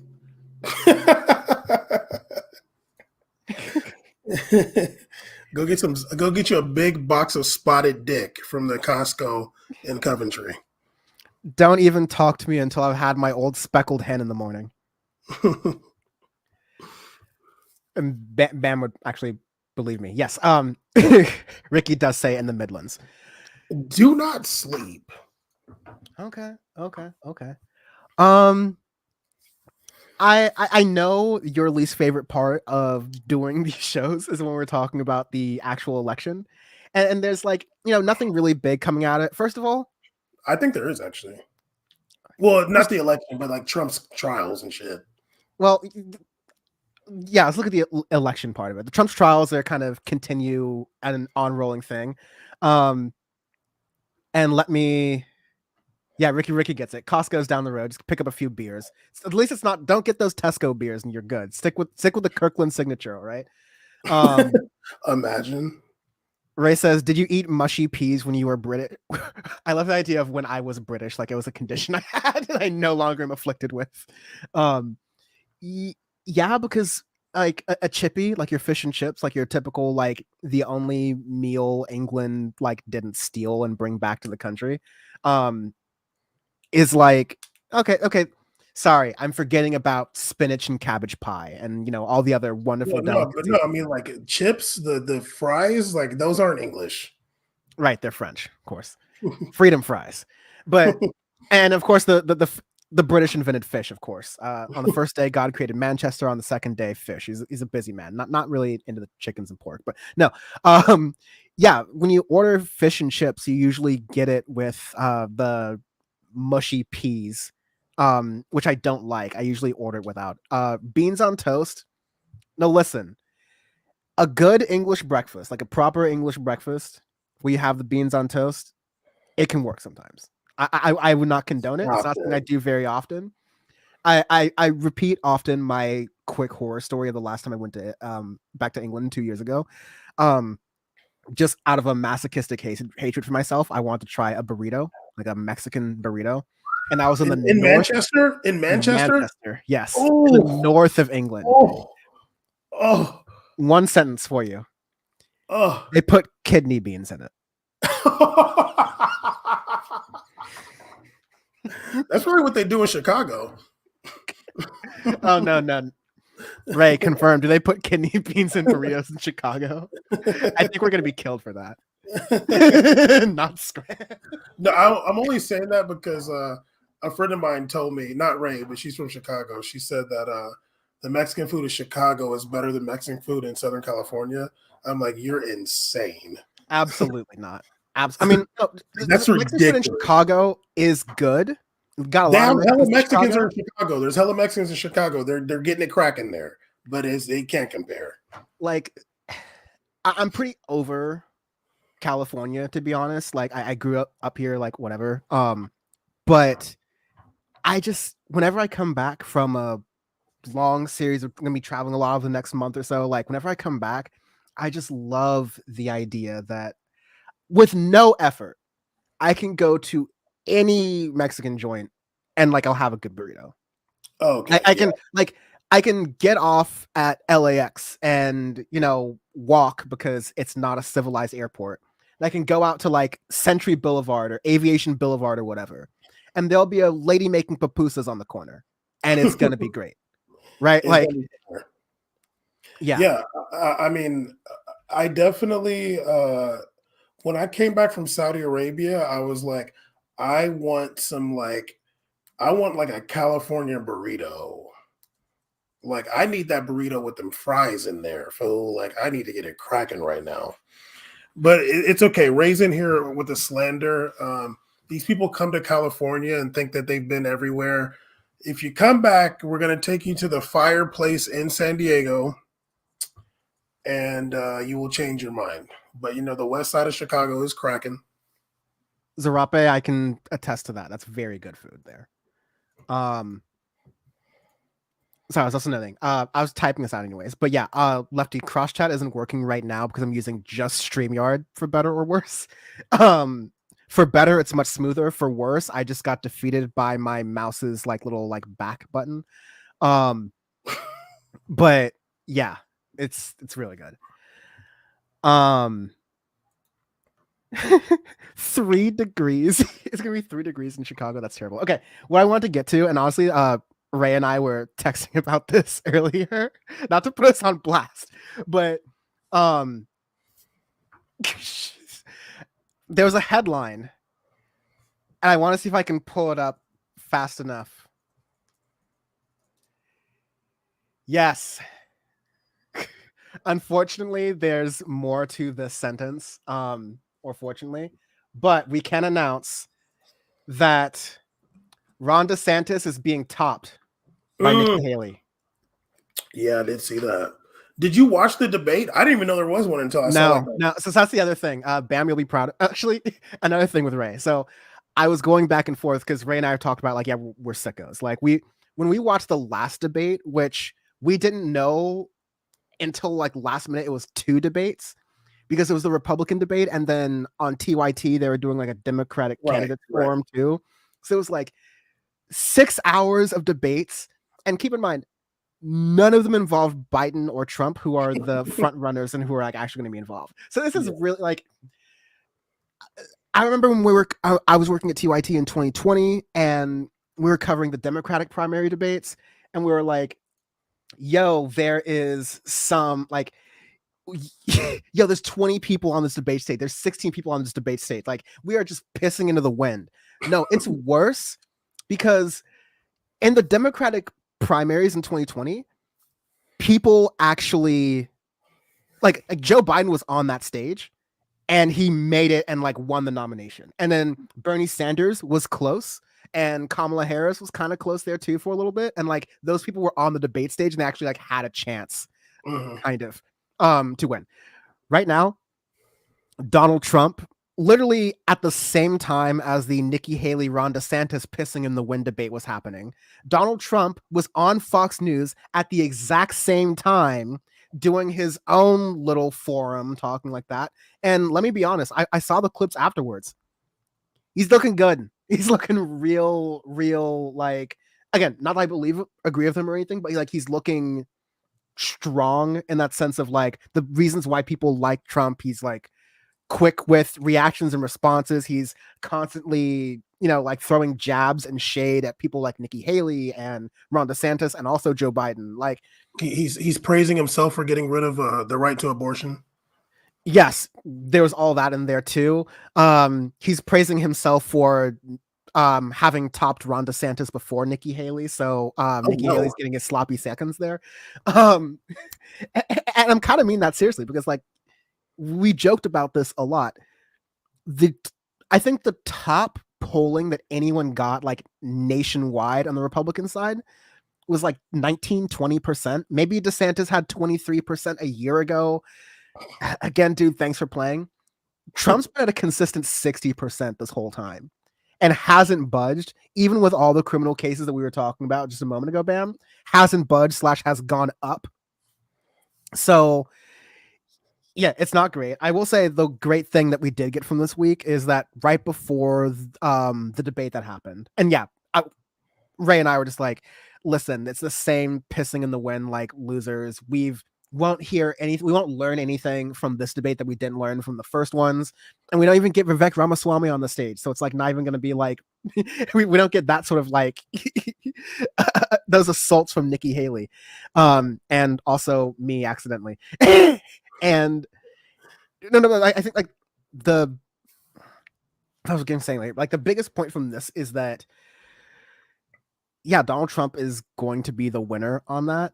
And it's not even going to be Nikki Haley for vice president. Like I would like because Donald Trump doesn't like Nikki Haley. Even though Nikki Haley made her bones, especially recently by being in the Trump administration, A, you messed up, you're running against him. B, you messed up, you said things in public against him that counter that narrative. C, you're a woman and Trump really doesn't like that. Right? Like much younger and blonder. Right, yes. The fun thing though, because I remember when we got back, Chris Christie dropped out just before the debate. And, he'd been saying that he was going to hold in through New Hampshire. And, he was even more of a, like, there's the Vivek Ramaswamy, Chris Christie, Doug Burgum tier of losers in the Republican Party. And then there's the Nikki Haley, Ron DeSantis tier of losers in the Republican Party. Because none of them are named Donald Trump, right? Yeah, Chris Christie drops out. He says that, I want to support whoever's in the race that's like, not Trump, but I'm going to be holding my endorsement until then. Then the hot mic came and Christie was caught on hot mic saying something along the lines of Nikki Haley's going to get destroyed, steamrolled, like just it's just like not looking good. That being said, it's definitely not going to be Ron DeSantis. So Chris Christie's going to have to, pucker his lips and make that endorsement sooner or later. Yeah, I mean, Chris Christie and Nikki Haley are kind of from the same school of Republican Party, so that won't be hard for him. They're both. Let me be clear. Chris Christie said that, quote, Nikki Haley will get smoked by Donald Trump. Chris Christie's talking about that pack. Yeah. Okay. But yeah, I mean, Chris Christie's endorsement matters as much as mine. So, yeah, nobody really cares. I did like him being on the debate stage. He did bring us something a little different to it. As much as I liked the debates, which I didn't. I hated them. But I didn't see any of Nikki Haley and Ron DeSantis. I saw some clips from Trump's thing, but I didn't see any. Apparently they were apparently they hate each other. I saw like some headlines saying that like they were going really hard at each other and they both basically didn't say anything about Trump. Yeah, DeSantis and Nikki Haley, they were going against each other. They were, DeSantis was going on about Nikki Haley not being tough on China, and Nikki Haley was going on Ron DeSantis's record as governor in Florida. And I think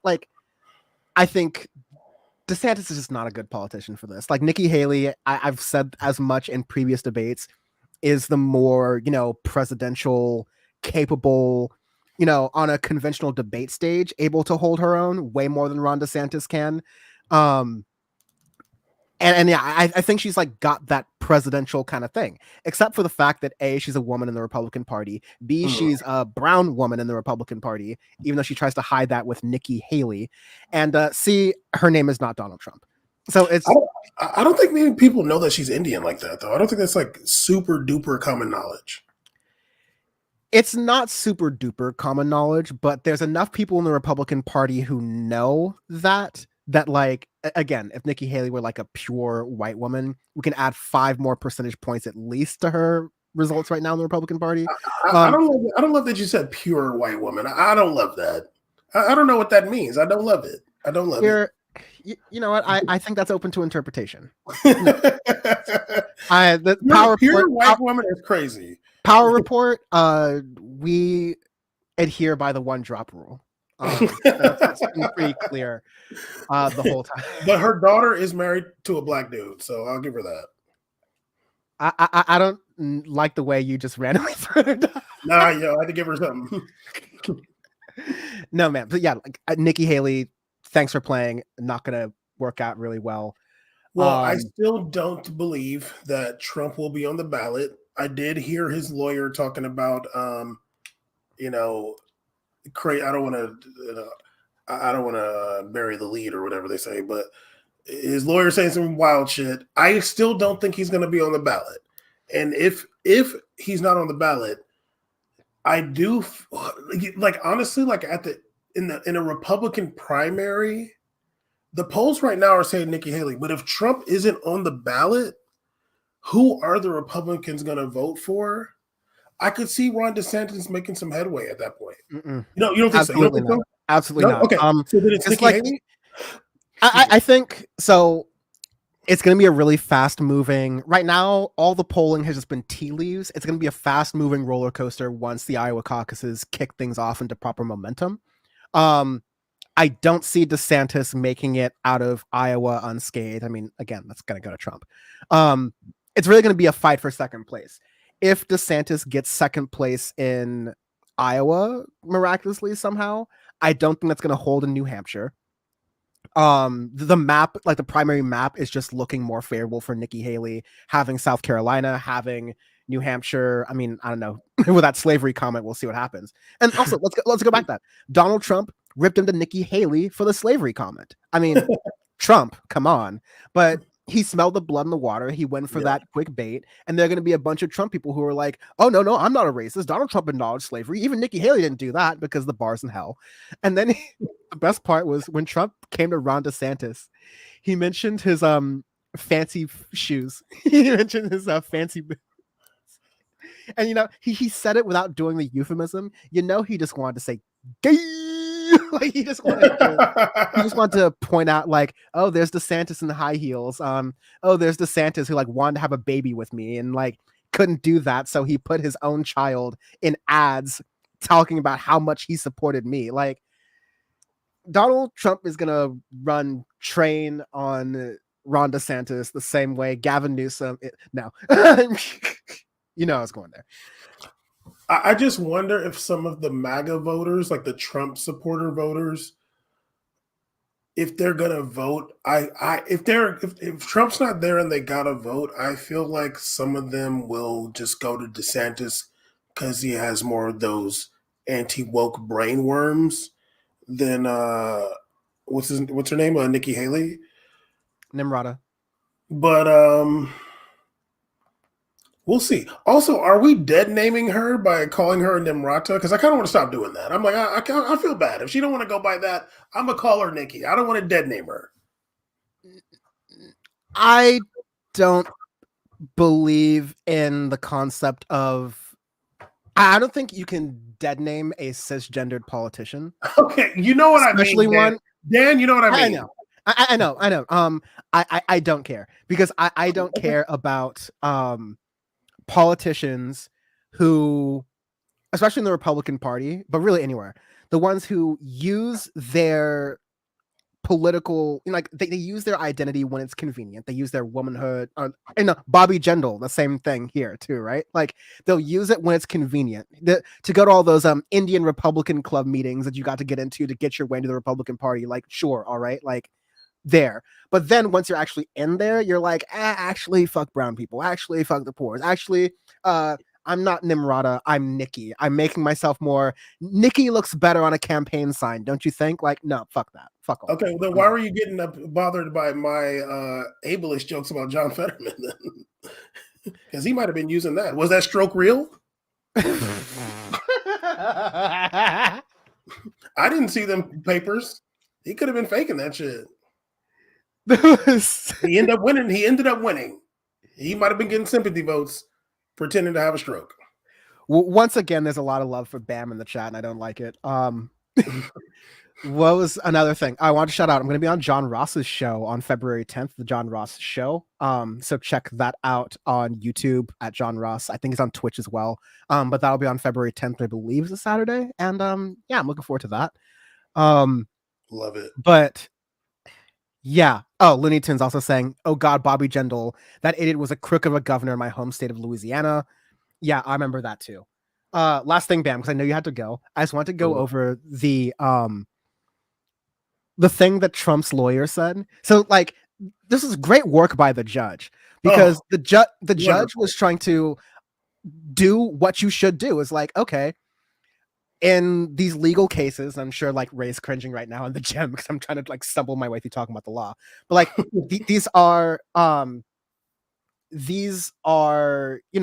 philosophies, I guess, or strategies. You're putting something out there, and then in that courtroom, you're supposed to test that theory out. So Trump, to summarize, like Trump's defense is saying that here's the deal: you need to, in order for this sort of thing to work, you need to have an act of Congress and you need to have an act of the Senate, and they need to agree along with that to make sure, like Trump is, can't be president or whatever that is, right? And so we got a real culminating point with Trump here, because remember one of the biggest things from the 2016 campaign that he said was, I could shoot someone on Fifth Avenue and get away with it. We kind of saw that play out. So the judge went, okay, so based on what you said with, Congress and the Senate having to act on this, if Donald Trump were to order the political assassination of one of his, enemies, would that have to go through the same process where like Congress and the Senate have to like, go ahead. Yeah. So the lawyer was saying he has to be impeached and convicted by both House and Senate. House and Senate. So the judge says, okay, if the president orders SEAL Team 6 to murder one of his political enemies, does it still have to go through that process? Now, he tried to say some bullshit, and she's like, I asked you a yes or no question. And he got put on the spot, and that fool said, yeah. It's like, that's the only I'm randomly bringing Kamala Harris into this, but I'm like, that's the only thing she's good for as a politician, is when she was in the judicial committee hearings. And I was like, she killed it, dude. She was killing it. I ain't got nothing bad to say about her. In those hearings, she was killing it. No, like I can, if that's how politics works, and we're like, oh no, you're good at this. Don't have any other political aspirations. You're good at this. Yeah. Like I could overlook a number of other different things Kamala Harris is doing. Oh yeah, throw me in jail. Whatever. Do I get to watch that when I'm in prison? Do I get to watch you do that? Cool, that's good enough. They got C-SPAN and holding. No, yeah, I thought that was in some incredible legaling right there. Like that was some incredible. Okay, so he could call SEAL Team 6 and like, get Hunter Biden or assassinate or like kill Hillary Clinton. Like what tell me where the line is where we need this to like the House and the Senate need to come together to do the dual impeachment and conviction. Also, like, convictions take time, right to a speedy trial, etc. But like, so wait, Trump can do this and then, has months to plan out his flight to Belize while Congress and the Senate, who are harshly influenced by Republicans, largely influenced by Republicans, debate over whether or not to, convict a president. Like, we're already having these conversations about things that are like completely obvious about January 6th and any of the other number of even more illegal than usual things Donald Trump did as president, and all the laws that were broken. I'm not just talking about like Hatch Act nonsense about taking gifts abroad, but just every single like regulation, everything he steamrolled through, the impeachment, like all the election interference stuff. Like, that has become so partisan that we can't do that. So do you really think that, yeah, we're at the point, if Donald Trump kills someone or gets people killed, which he has done, that Republicans in Congress are really going to sit on that and go, wow, we got a stinker here. We really got to chew on this one. Well, the like, reality... no, sorry, last thing. The Liz Cheneys have been purged out of the party already. Like, they're out. Like, there's no... Those people are gone. The regular Republicans who would be reasonable and sit down, they're resigning this year. They're retiring. Like, they're out skis. Well, it's just funny because like when she said that and the guy affirmed it, it's just like, okay, so if he had, like, obviously the president can do whatever with SEAL Team 6, basically. It's like, well, okay, he can't do anything. So also he could have SEAL Team 6 like go to the chambers and be like, you better not vote against me. Just put him at gunpoint and be like, you better not vote to impeach me. And then he just gets scot-free. It's ridiculous. And this is like also when I saw that, I'm like, I feel a little bit better about mine and Michael Cohen's opinion that he's not going to be on the ballot. Like, if this is what you're bringing to the table in this hearing, like, this is the best you got, that like, even if I like crucify Jesus, I still got to get impeached by the House and the Senate and convicted if I just literally stuck the spear in Jesus' rib and they saw me. Like, nope, we still got to go through that. You can't do any crime. If that's the best you got, it seems like you're going down, dude. Like, it seems like everybody's smarter than that. Like, everybody can bring a better defense than that, Dan.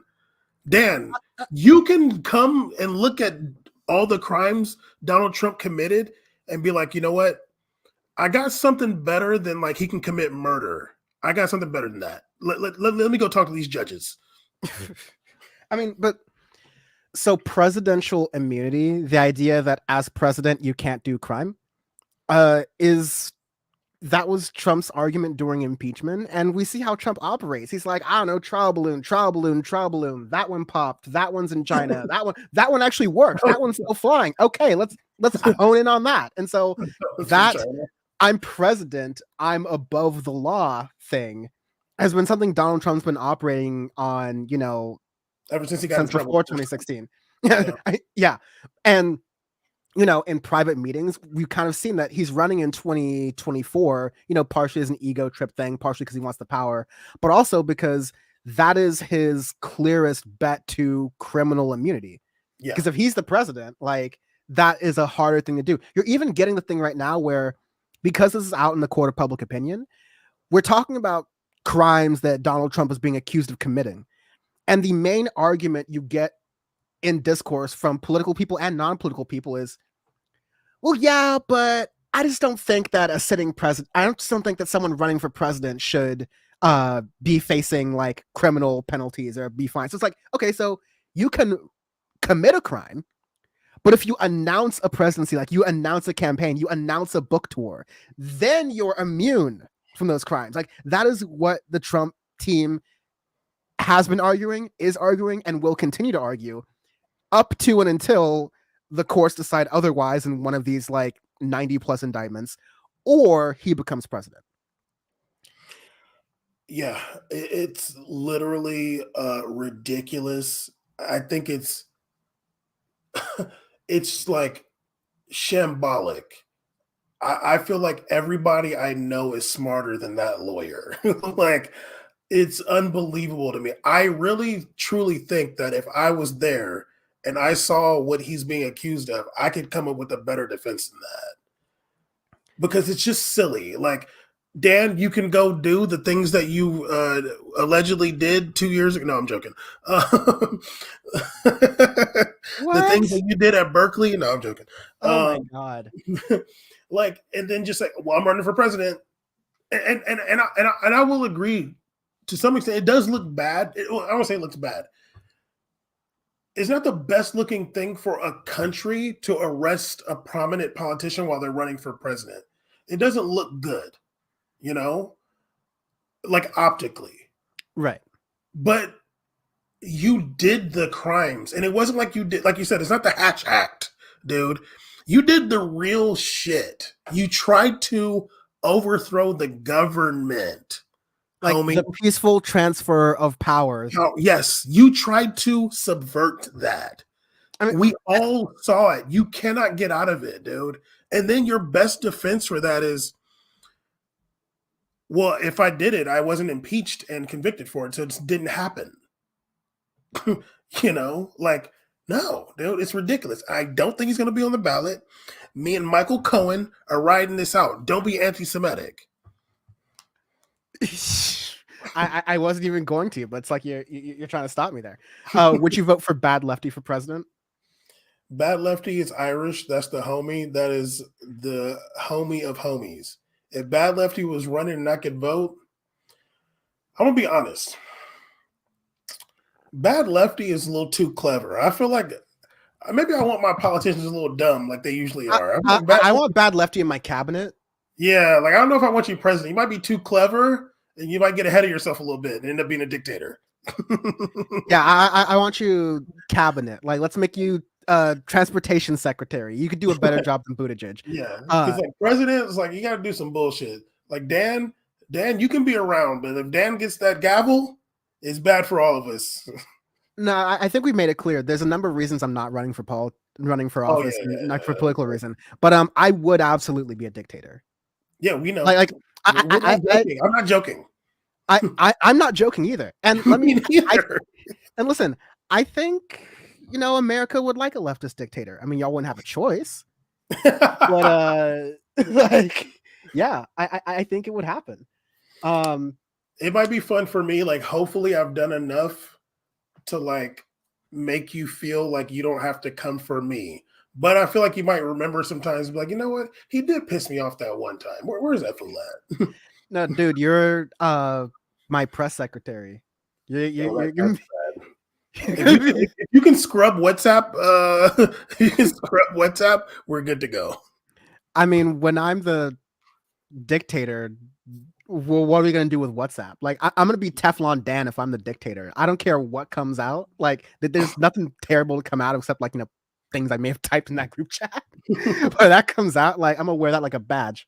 Yeah, honestly, I'm gonna print shirts with the screenshots on them, like I'm selling them at a car wash in the hood. Yeah, I mean, we've had Trump, so honestly, those things that's been said in WhatsApp group chats might work out better for you, actually. I think we'll be fine. Yeah. Bam, but I'm gonna go. Yes, thank you for being on. Great. I needed that. That was fun. Hopefully, everybody has a good next few days. Hopefully, everybody's having a good New Year. We Made It podcast. Check that out on social media platforms. Bam did that with you did some soccer talk with Ravana recently on her podcast. Right? Yeah, a few weeks ago. I'm on YouTube. I'm doing the live show Shadow Bammed. Because We Made It podcast has been shadow banned for a long time. We're a bit too controversial for the soccer media people. So the show is called Shadow Bammed. It's on in the mornings. It gets a very low amount of views because it's the Shadow Bammed. But it is the best punditry you're going to find in any football media. I do think I'm the best. But I would agree with that. But there's nobody's going to watch it because the Shadow Bam. We at least got to see. We at least got to build something out for the 2028 Olympics. in that coverage. When is I think the next World Cup is what, 2026, and it's here in Mexico and Canada. Hopefully, we're all dead by then, or whatever. Trump is going to be like, we will not allow FIFA, a foreign country, to invade us and bring their savage sports. He's like, America wins. The players that voted for me, they win, and that's like all of them. All right, see you guys. You can check that out there. All right, peace, Bam. Wow. Yeah, that was great. It's always great to have Bam on. Like I said, we started the show in 2020 in January after the Iran strikes were launched by Trump, and so it's very fitting that we are doing an early January show in 2024 about strikes from Biden. And yeah, there's a lot going in there, like no congressional approval. There's so much from going on there, but we're going to start to see things unravel really quickly. So yeah, the Iowa caucuses for the Republicans are going to be next week on the 15th. It's like, damn, is it on King Day? Yeah, I guess it's on King Day. So on Monday, we're going to get some information about the Iowa caucuses. We're going to see who comes out of that. I mean, it's going to be Trump. And then we're going to see who wins New Hampshire. It's going to be Trump. But there's room for momentum to be gotten by Nikki Haley. I think Nikki Haley is like on a tear right now. She's already increasing in the polls. And so there's room for her to get momentum, especially if she wins Iowa, because I think New Hampshire's up next, and that's going to be good for her. South Carolina's not too far behind, and that's also going to be good for her. And really, Ron DeSantis can't catch a break until Super Tuesday. Ray said earlier that Asa Hutchinson could still pull through. So you know what? That there's still a chance that some of the other Republican backbenchers on the ticket are there. Donald Trump is already trying to say that the New Hampshire primaries are fugazi because New Hampshire does open primaries. At least the Republican Party does open primaries in New Hampshire. I actually love the idea of open primaries. I can understand why folks may not like it. Open primaries are when you don't need to have a political affiliation to participate in a party's primary. So California has nonpartisan blanket primaries or like voting for that. So I, as a nonpartisan voter, as an independent voter, let's say, we, as an independent voter, I, at least in 2016, didn't have to register as a Democrat. I just had to request a ballot from the Democratic Party, and then I could vote in the primary and vote for Bernie Sanders, which is what I did in 2016, and I believe in 2020 as well.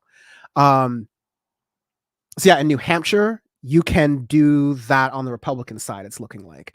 We love our independent voters here too, so shout out Looney Tunes on that. Also, thank you so much, Jake, from What You Can Do, right? I'm so bad with names. Matt will tell you. Letterhack will tell you. I called him John one time, just straight face, and I was on Sandy's stream, Left of the Box, which you can also check out. Sandy's also been streaming too over on Left of the Box, so check that out too. That's really great. But anyways, tangent brain. Trump is already kind of laying the groundwork for saying that the New Hampshire election was stolen because of the fact that you don't need to be a Republican to vote in the New Hampshire primaries. And so that could mean that Donald Trump could have a weaker or maybe even an upset situation where he doesn't win that primary in New Hampshire. Before the slavery comments, I think that was working really well for Nikki Haley. I think Nikki Haley has more of a, Northern Republican appeal, if that makes any sense. But the other thing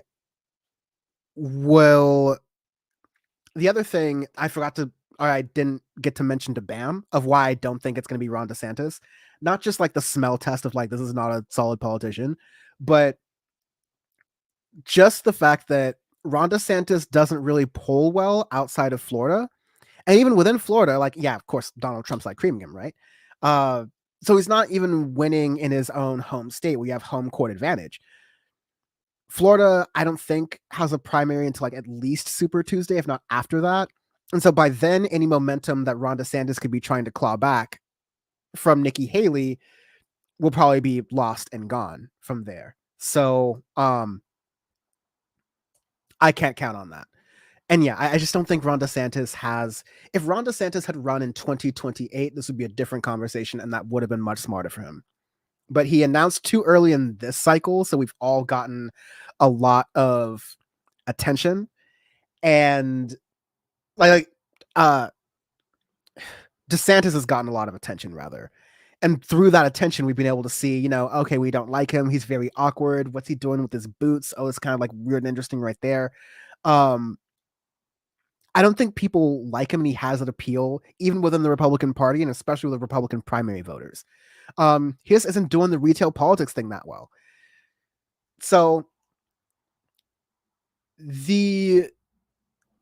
what I'm seeing out of this is Nikki Haley gets like a sparklet of momentum that'll be quickly dashed all over by the fact that Donald Trump is just massacring in these polls. I think folks should really seriously mentally prepare themselves for Trump winning again in 2024. And I know, I was someone who happened to believe in 2016, as early as like July or August, that Donald Trump was going to win in that case. And yeah, you were treated really crazy for thinking that back then. But folks who did mentally prepare themselves for that did end up doing a lot better. Just being able to be prepared, being able to console those who are like, how could we live in a country where Donald Trump could be president? It's like, yeah, okay, I've totally accepted that. Let's move on. A second term Donald Trump is terrible. And will be terrible. It will be a threat to democracy. It will be stressful every single day. Remember, we would open social media apps. We would open news websites, and there would be so many different parts of the government that Trump is gutting or deregulating, all these different scandals and international intertwining that's going on. It would be a disaster. It would be a nonstop disaster. And what I've always said is that a president who is operating, like a president who is operating in their second term has nothing else to lose. They're not really fighting for re-election. Usually presidents on all sides, they try to tone it down rhetorically wise and like how they're speaking when they're going for re-election, because if what's stopping you, the traditional thinking was that if you're trying to appeal to undecided voters, you don't want to appear too extreme, more so than your record is already kind of put out, right? So, Obama, for example, he was painted as a radical socialist, Marxist. Wouldn't it be great? And he was running in 2012 kind of with that on his shoulder. And so he did a lot of appeals towards Republicans. He did a lot of appeals towards conservatives to try to make himself appear and come off a little bit more moderate, right?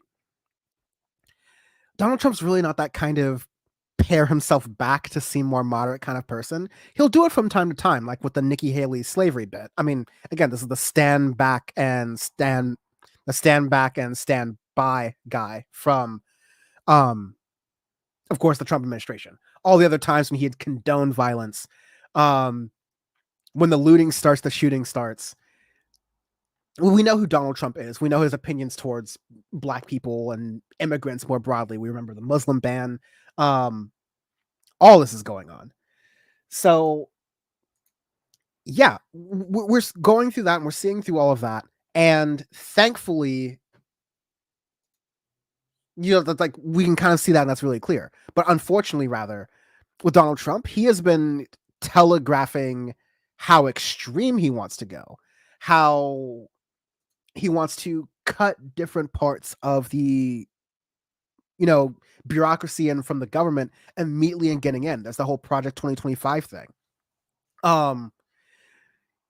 wants to deregulate, he wants to cut, he wants to funnel money to the border wall, like all of these really problematic, hurtful measures, right? And not to be too doomer about this, but like we know what the first Trump administration was like. It literally ended with January 6th. And we know that presidents in their second term tend to loosen up a little bit. Like they tend to just like not worry about reelection, and they'll do whatever they want to do because they're more worried about their legacy and the path they can lead for the next election cycle for their party. Donald Trump doesn't really care about the Republican Party, but Donald Trump will definitely want someone in his image to, succeed him.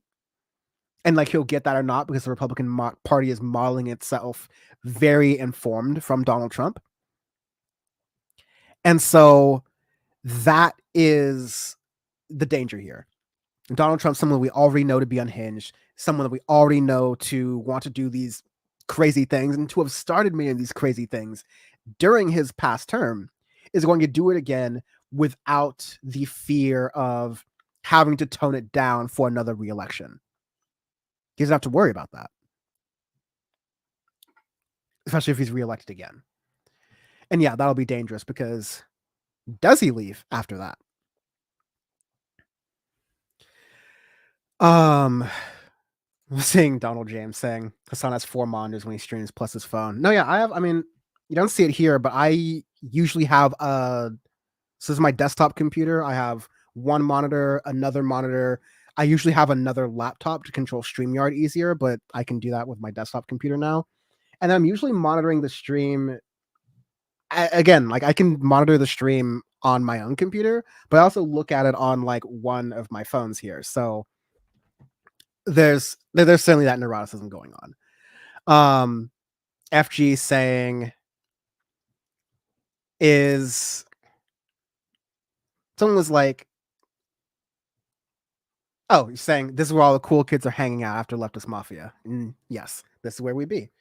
Bad Lefty, good night if you are still awake and haven't gone to sleep yet. So thank you for coming on. Jake saying super good point. Thank you. Yeah, I in the 2-term sort of system with presidents, you got to look out for the fact that, it could be a good thing. I think that, and again, we should keep in mind how this was with Obama. It's not coming to mind right now because time is so flat and so much of my now political knowledge is, the Trump Biden years. It's just like the most recent memory. But I think Obama felt like you could feel it during Obama's second term. These weren't, progressive strides or victories by any sense of the word, but because Obama wasn't running for a third term because he couldn't, he wasn't, he felt less encumbered by, oh, I need to appeal to some invisible, undecided, moderate voter, or, oh, I need to appease Republicans here because I might need it in the future. No, he just kind of just went ahead and started doing his own thing, either by executive order or, the surrogates from the Democratic Party trying to make some of those things that Obama wanted to happen. But I say all that to say, you get the politician that you get. And so Joe Biden's not going to transform into Bernie Sanders if he gets a second term, right? But you will see a Joe Biden who won't need to be accountable. I mean, if he stays alive, he won't need to be accountable to anyone in the Republican Party and really no one in the Democratic Party. Because when you're a second term president in your party, no one's telling you shit. There's no other job that person is trying to angle for the Democratic Party can possibly help them. No, once you're at that point, really, as we're seeing with Donald Trump became the president once, and he doesn't really need the Republican Party. He's using the Republican Party, but Donald Trump doesn't need the Republican Party apparatus to fundraise, to get the support he is. People will follow him. That kind of power.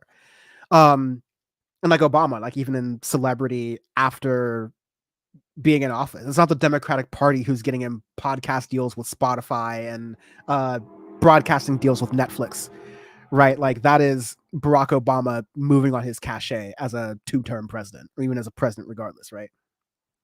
So, the Joe Biden administration has been generally good for labor, other than that East Palestine situation and some other things there. We've seen positive things and positive movements on rescheduling of cannabis, of a number of different, types of policies, some efforts, but definitely not enough efforts on climate justice, and not enough, paring back of fossil fuels that was promised.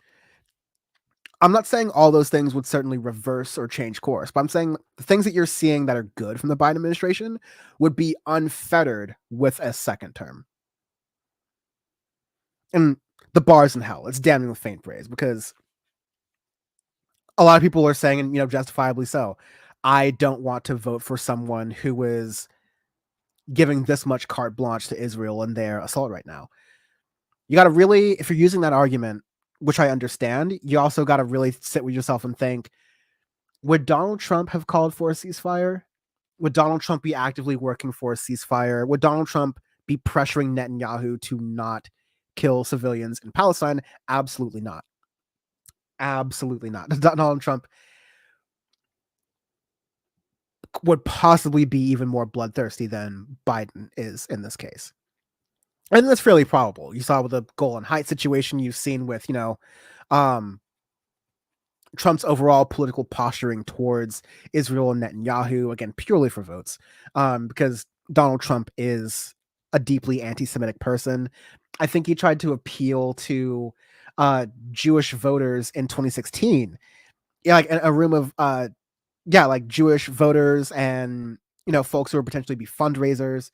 He was saying, "Oh yeah, you're all great. I like it." He was making accountant lawyer jokes, those sort of fodder. Like, this is not a good guy. Someone who hires Steve Bannon and other like great replacement type people. This is not a good guy. And not a friend. Donald Trump is not a friend to Jewish people at all. But he would definitely use this as a cudgel to be like, oh, I get to, appeal to this demographic that's key to the Republican Party, and I get to launch some bombs and seem strong at some predominantly Muslim countries that I don't care about. Yeah. Donald Trump's not going to be any better for Israel. I think it would be worse on Israel. And it's hard to say considering Biden. At least with Biden, there's an air of predictability. There's a little bit of a sense of, somewhat stability. Donald Trump would be chaotic, and that chaos would create even more bloodshed. It would create the conditions that would allow for even more bloodshed.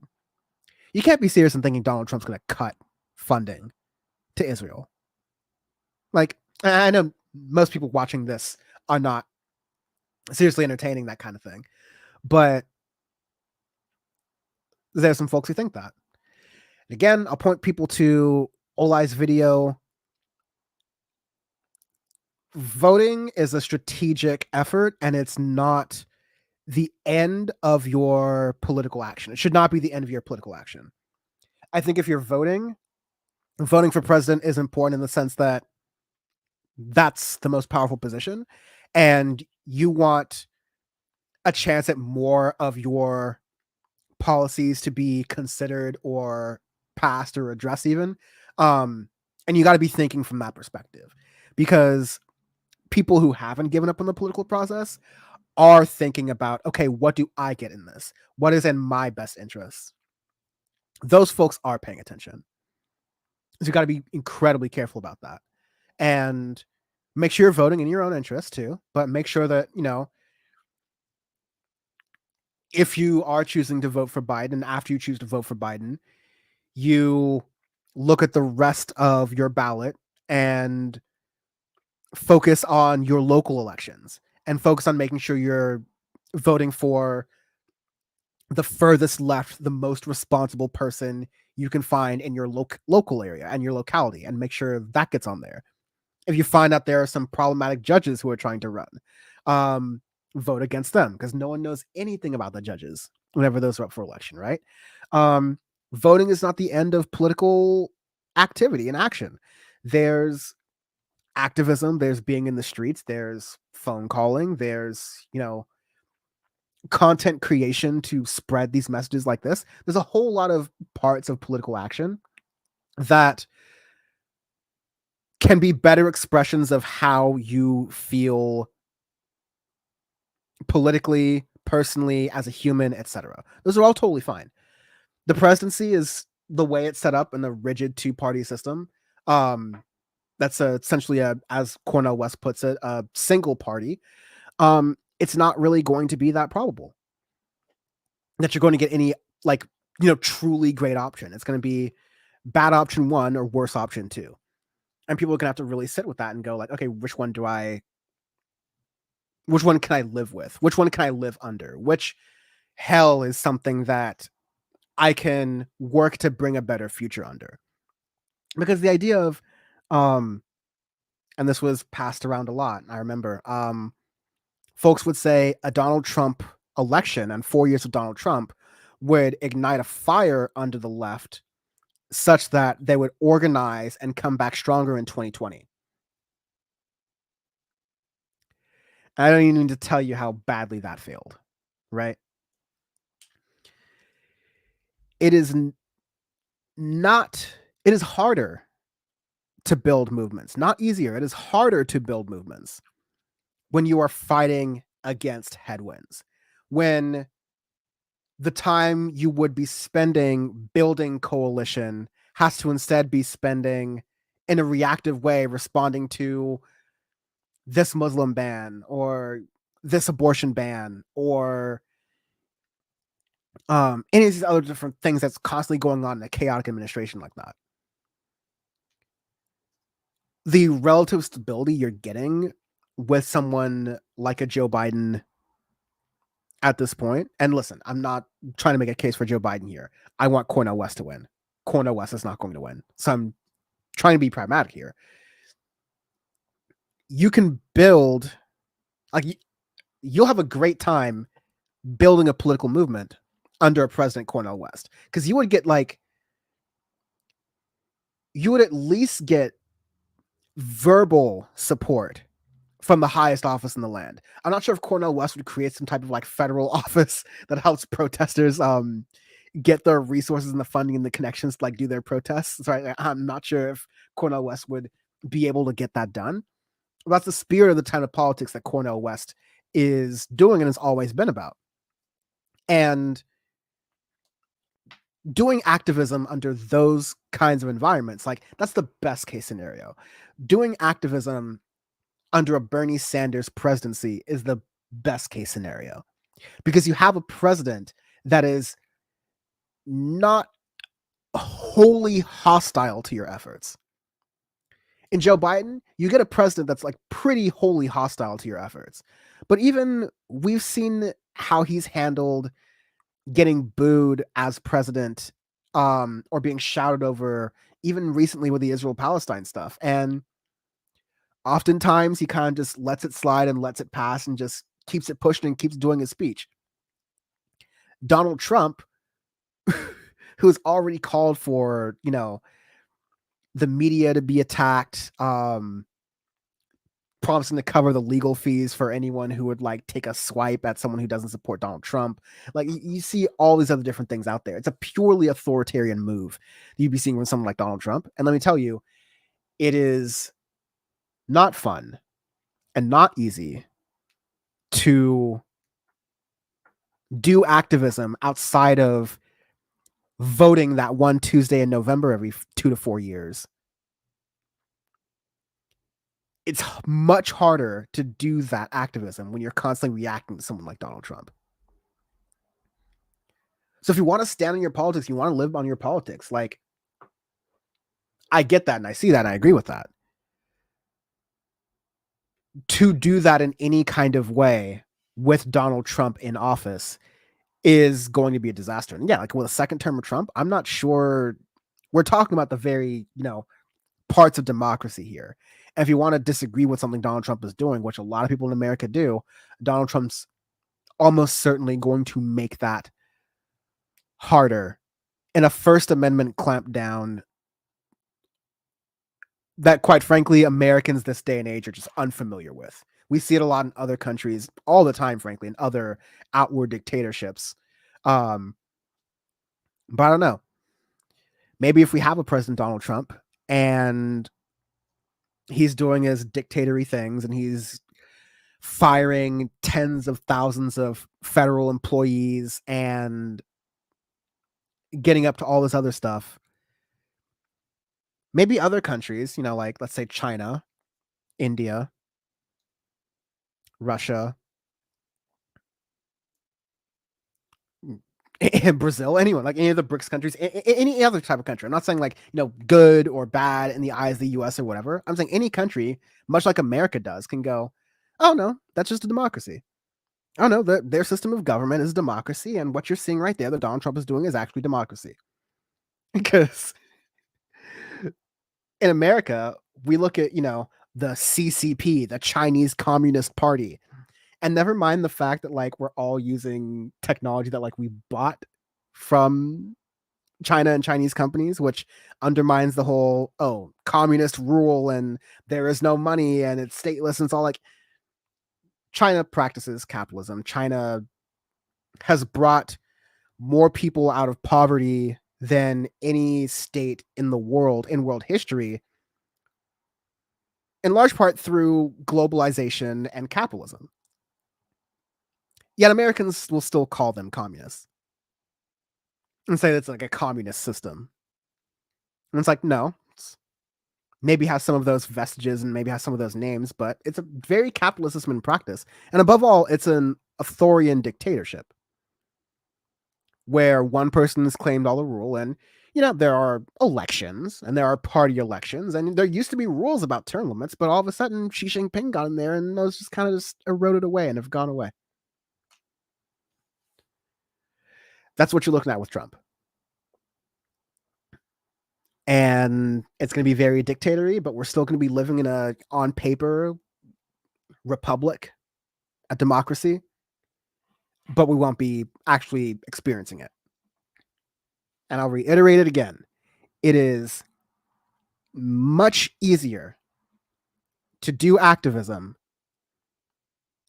and to grow coalitions and movements outside the political system and to do things outside of just voting and still have an impact on politics if you're not constantly fighting on your back heels all the time. If you're not constantly reacting to new urgent things the government is doing that you can't coalition build, you can't plan for, you need to just go out and demonstrate. You need to do whatever your activism looks like, right?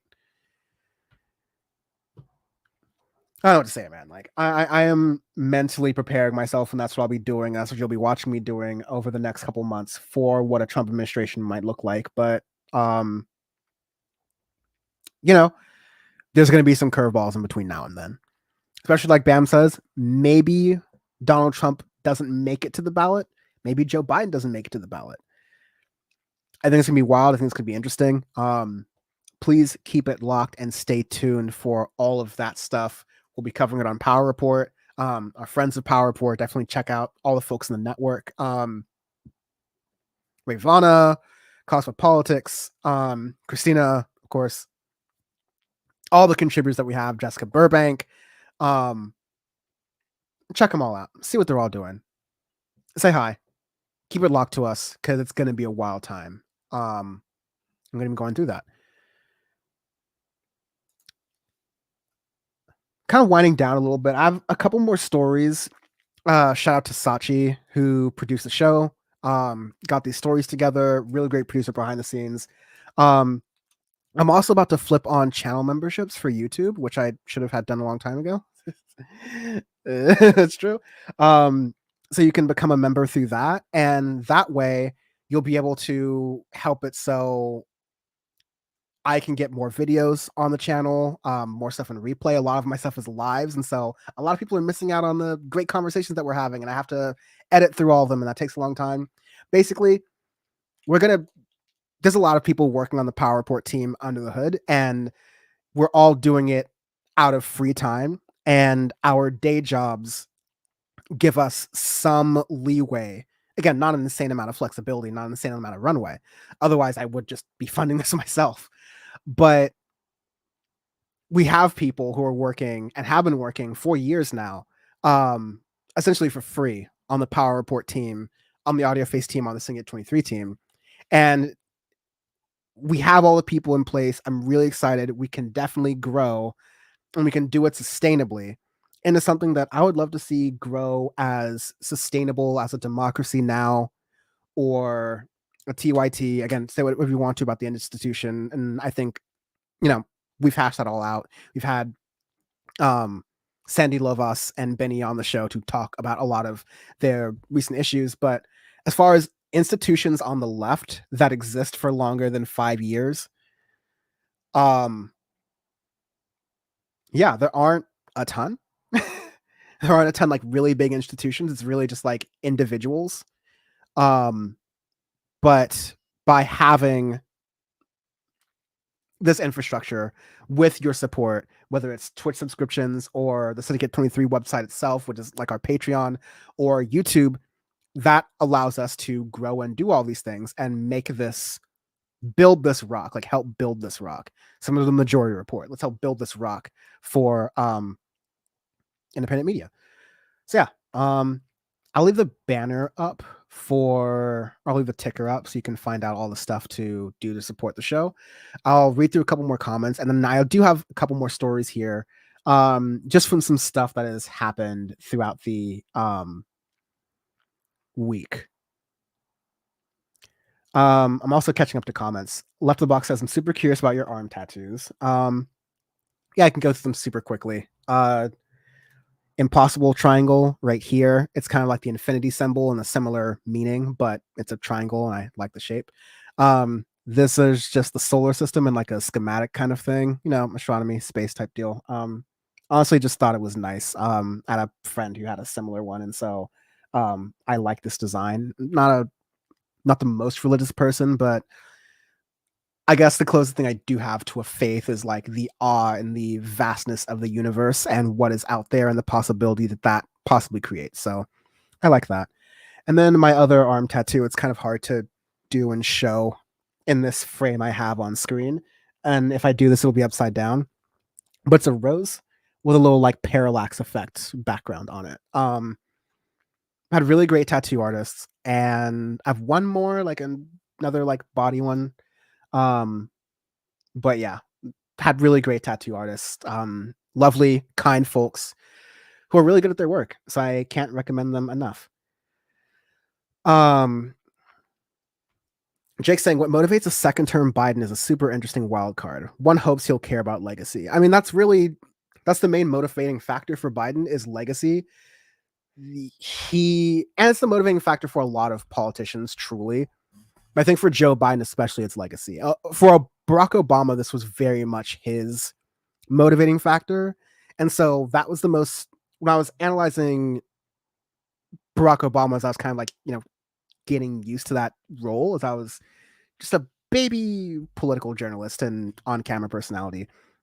But I think looking at Obama's decision-making framework through the lens of how will this impact his legacy was much more helpful to figuring out what decisions Barack Obama was going to make, as opposed to what is the Democratic Party line, or what coalitions is he currently building, or like what has recently been reported in the news and the press about this stuff. It's really Obama wanting to be able to cash in and also look back. Obama wanting to cash in and make it so other people can look back at his legacy and go, okay, that's a top 5 president. I don't feel that. I really can't rank presidents because I kind of think they're all bad. But yeah.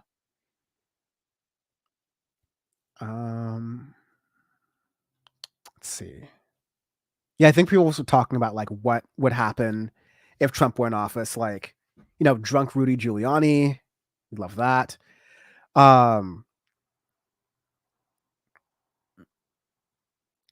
Drunk Rudy Giuliani. Bad Lefty. Trump has shown the path forward for the worst people, but hopefully he's an apparition. But I fear he's just the natural future of the GOP. There's an interesting conversation about like what the Republican Party looks like in a version where we wake up on Wednesday in November and Joe Biden's won a second term pretty distinctively, because the Republican Party is essentially in control of Trump. Like, it's not in control of the Republicans. Like, it's Donald Trump who is calling the shots. You see that through the poll numbers, but you also see that through the official Republican efforts to combat Donald Trump, personified in the primary. So Nikki Haley and Ron DeSantis, and to a lesser extent, the rest of them. And not only is that combination not polling very well, but those Republican candidates, while having to differentiate themselves from Donald Trump, they can't do it too much because he's just too popular with the base. And being the most recent president, being the most recent Republican president, you kind of want to piggyback off of those things rhetorically. Donald Trump loses, and the Republicans who have put their chips into this bag, assuming that, Donald Trump is the way of the party and the way forward for the party, which is really, when people say that Donald Trump is like the future of the Republican Party, the way forward for the Republican Party, what they really mean is that Trump and Trumpism, that energy, is the driving force of the party. And without that, it's just a shell. It's kind of like the Democratic Party. It's just a bunch of loose coalitions who don't necessarily work with each other unless it's a reactive approach to combat something that has been done by the other party, right? So Democrats will get together if they feel like Republicans are about to do something bad, like abortion, or getting rid of abortion access. Then you'll find Democrats like kind of come together in coalition, or like I said, during any one of these like crisis points during the Trump administration, from the Muslim ban to George Floyd. Republicans, similarly, they can unite around certain issues, mostly caused by, what they perceive as, socialist Marxist Joe Biden, or socialist Marxist Muslim Barack Obama overstepping his boundaries and breaking the laws of the Constitution. Which is, it is just so funny though. Like, it is just so funny that Fox News and like that whole ilk were saying that Obama was stretching the power of the presidency and stretching the power of the executive branch, to be more specific with what he was doing, only to have Donald Trump do way worse, do much more executive overreach. And you barely get a peep from Republicans, other than some Republicans who say, Ben Shapiro specifically had this line of, well, Donald Trump was only able to do all these overreaches because of the path laid for him by Barack Obama. I said that in my old Ben Shapiro video, my original one, Ben Shapiro can't save the GOP. Because that was based off of, Ben Shapiro is perceived as the smarter of the pundits. Cool kids philosophers, the New York Times was calling him at one point. And, he makes these legalistic arguments. The points, in later years, he's just gotten lazier, and it feels like a recycling of Fox News, just with bigger legalistic jargon here and there. But Ben Shapiro was coming up for a time with like, these convoluted but, complex, and it would seem impressive, these legal arguments and defenses for what Donald Trump was doing. But I concluded in that video, which folks should check out at youtube.com/Dan from the internet. It's one of my, it really changed the way I approached politics, both as a content creator, and just how I view it. And my Ben Shapiro obsession spread to other folks at TYT, including Anna and Hassan. So the rest is kind of history with that. But my conclusion was that a Republican Party that's an empty vessel for tax cuts, that will bend over backwards to, in hypocrisy, which barely matters in American politics, but they'll bend over backwards to screw over as many people as possible in the country, even admit that they're the ones doing it, and, just kind of like write that away. I noted way back in 2017, in late 2017. That's not a sustainable path for the Republican Party to just lie your way and deceive your way into continuing to get support. And yeah, it's worked really well for these folks, and so they're not going to change up that strategy of the Republican Party. My last line in that is that, to paraphrase, if they're not going to change their strategy, people are going to catch on to it. Republicans are going to take a major loss, like a major loss. And if they lose in 2024 with Donald Trump, having put all of their chips in as a party to Donald Trump, that's you have some people, we have some Republicans even right now. This is not really a new take, what I'm about to say, but you have some Republicans saying this, that scenario later this year where Joe Biden beats Donald Trump, even with how much support that Donald Trump has from the Republican Party, like, that's over for the party. Like, that's it. That's lights out. Like, back when Obama won, there was this reset almost from the Republican Party where they were like, wow, what do we have to do to appeal to this newer America of Obama voters who are more diverse and more socially liberal? And they did absolutely nothing about that. Like, they hired Michael Steele, they got rid of him for being too black like a couple years later. Now he's an MSNBC contributor. Like, they threw all that out. And the next candidate they got was, Mitt Romney, who was like kind of soft, and then like Donald Trump, right? But in those cases where Obama beat John McCain and Mitt Romney, there was a Republican Party to go back to. Like, there were different factions. The Tea Party caucus was like a really strong faction within there. They're like the right-wing version of the Squad at the time. There's this small group of folks, but they were getting a lot of attention, and they were able to use their leverage and their voice to influence, not just even influence the policy conversation in Washington, because like that's pretty much the limits of what the Squad has been able to do most of the time. But like, really, really shift policy to the point that the Obama White House had to tinker with, and the Democratic Party had to tinker with bills to make them more palatable to this Tea Party. And that's something that like Donald Trump nor Joe Biden would ever tinker a bill so that AOC votes for it. That's just not the game. So yeah, I don't know. It's just going to be a lot. So sorry, what I was saying, and to wrap that point up really quickly, is that in this scenario where we wake up on Wednesday and Trump's crying about losing the election, but like, we've been this game before, and hopefully, let's be optimistic and say like, hopefully, in that scenario, there's no like other attempt at election subversion, right? The Republican Party will be at a crossroads because their base has been addicted to this like red meat, blue-haired liberals.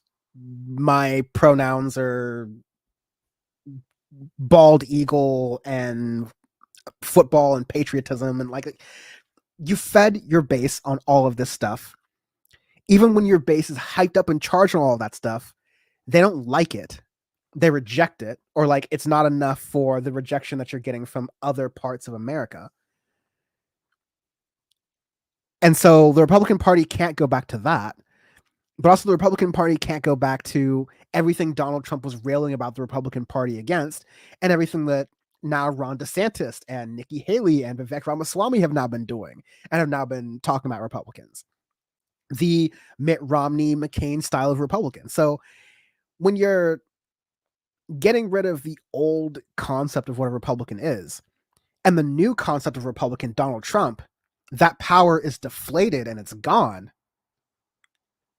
you really do have nothing there. Like, you do have like, all you have are kind of like what you're seeing right now, where you have like the Matt Gaetzes and the absolute wingnuts of the movement are calling the shots. And because they don't have the institutional knowledge, and they don't have the wherewithal to really put up a fight against the powers that be. And like, they're just going to get disintegrated. We're already seeing like, I think it's Mike Johnson, the new Speaker of the House, is in the exact same position that Kevin McCarthy was in when he was ousted as Speaker of the House, where a debt ceiling is coming up and you're going to have to make a deal with Biden to make the government work and function, and making a deal with Biden is going to piss off your base. So it's like the Republicans don't have any out because they have not marketed themselves as a party for almost 10 years now, 8 to 10 years, that will do more so, actually, 10 to 15 years. When you're looking at Mitch McConnell's "my goal is to make Obama one-term president" line, when you've addicted the Republican Party and Republican voters to stifling Democratic efforts any way possible, and then you're found in a situation where the only way your party is going to maybe be viable, just looking electorally, is by adopting some policies that Democrats favor, or like softening some policies that are unpopular with the American people that Republicans keep proposing. And by doing any of those things, they're in a catch-22 situation with their own base.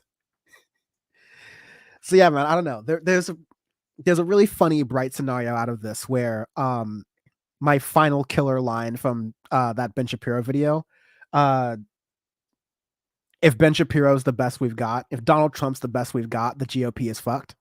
Like, that's where we're near. Donald Trump's a strong, like, Donald Trump could beat Joe Biden this time, and we shouldn't like get lost on that. But Donald Trump's the best they've got,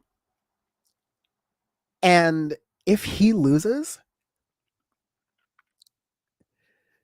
to say the Republican Party has to do soul searching is, an understatement, but they have no soul.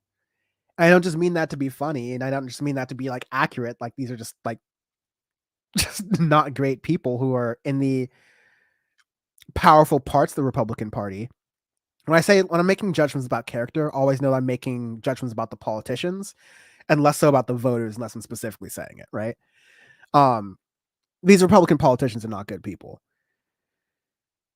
But yeah, put in a position to where Trump loses, there is no soul. Like, there's no coalition that the Republican Party can win back while also like actually winning new votes outside of that coalition. Like, it's such a damned if you do, damned if you don't, rock in a hard place, pick your analogy situation right there. But it's gonna be a mess. Hope you're feeling better, Lefty.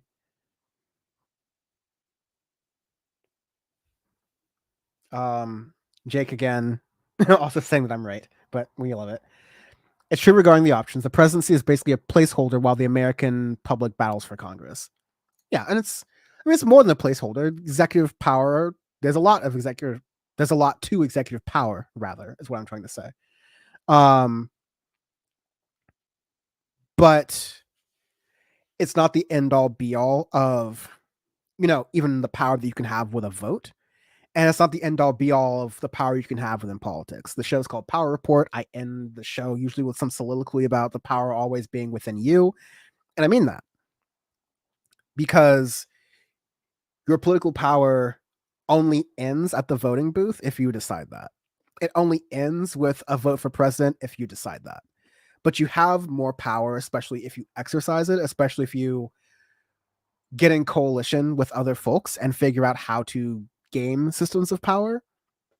Y'all don't understand. If you're a lefty and you have like 2 or 3 friends in real life who have similar political beliefs to you, and you can divide and conquer some work, other than like the top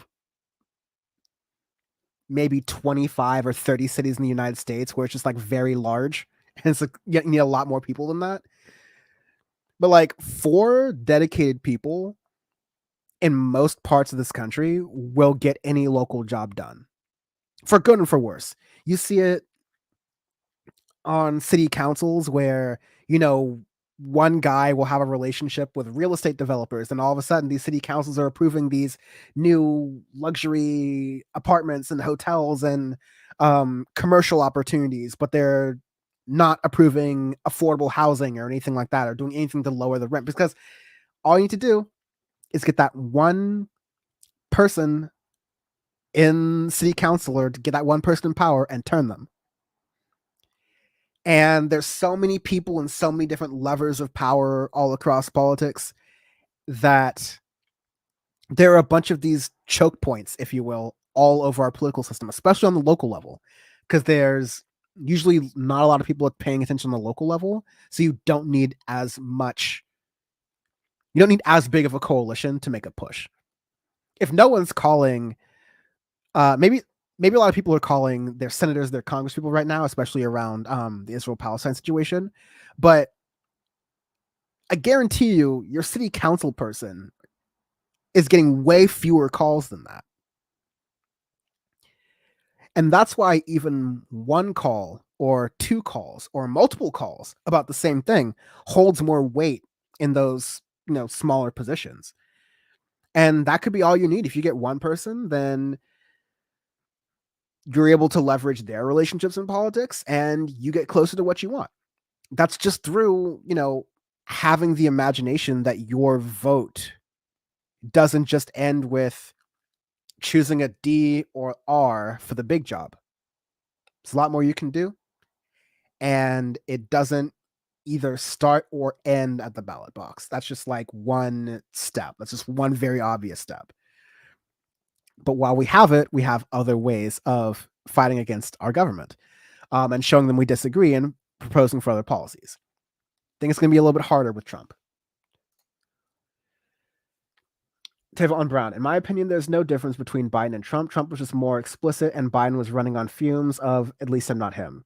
The list of issues this guy has is one to one with Don. I think a lot of that's true. But similarly, as I said, kind of in 2016, there are tangible differences between generic Democrat and generic Republican, Biden versus Trump, Kamala Harris versus Nikki Haley, Pete Buttigieg versus Ron DeSantis. Like, I don't care. Pick whatever permutation you want to do with this, right? For the coalitions that I care about and people on the left should care about, the working class, minorities, religious minorities, marginalized communities, people of color, all folks more broadly, right? Like folks in a society. When it comes to a ban on Muslims from entering the country until we figure out what's going on, or a ban on immigration from shithole countries, or moving away from immigration to codifying the repeal of Roe v. Wade, to Republicans empowering individual states to put laws in the books that encourage vigilantism and suing abortion providers and OBGYNs out of existence. That's something that Democrats are not on board with. Like, those are all things that Democrats are not on board with. I don't expect a Democrat to pass police reform. I don't even expect a Democrat to pass, a lot of, really tangible climate justice things. But I do expect a Republican to continue to advocate for and increase police budgets. And again, to your point, Tavon, Joe Biden said the same thing. I do trust a Republican on, Trump's a little bit more moderate on abortion, things like that, to be fair, because that's one of the more savvy things he's willing to break from the Republican Party on because of how it's not popular with the public.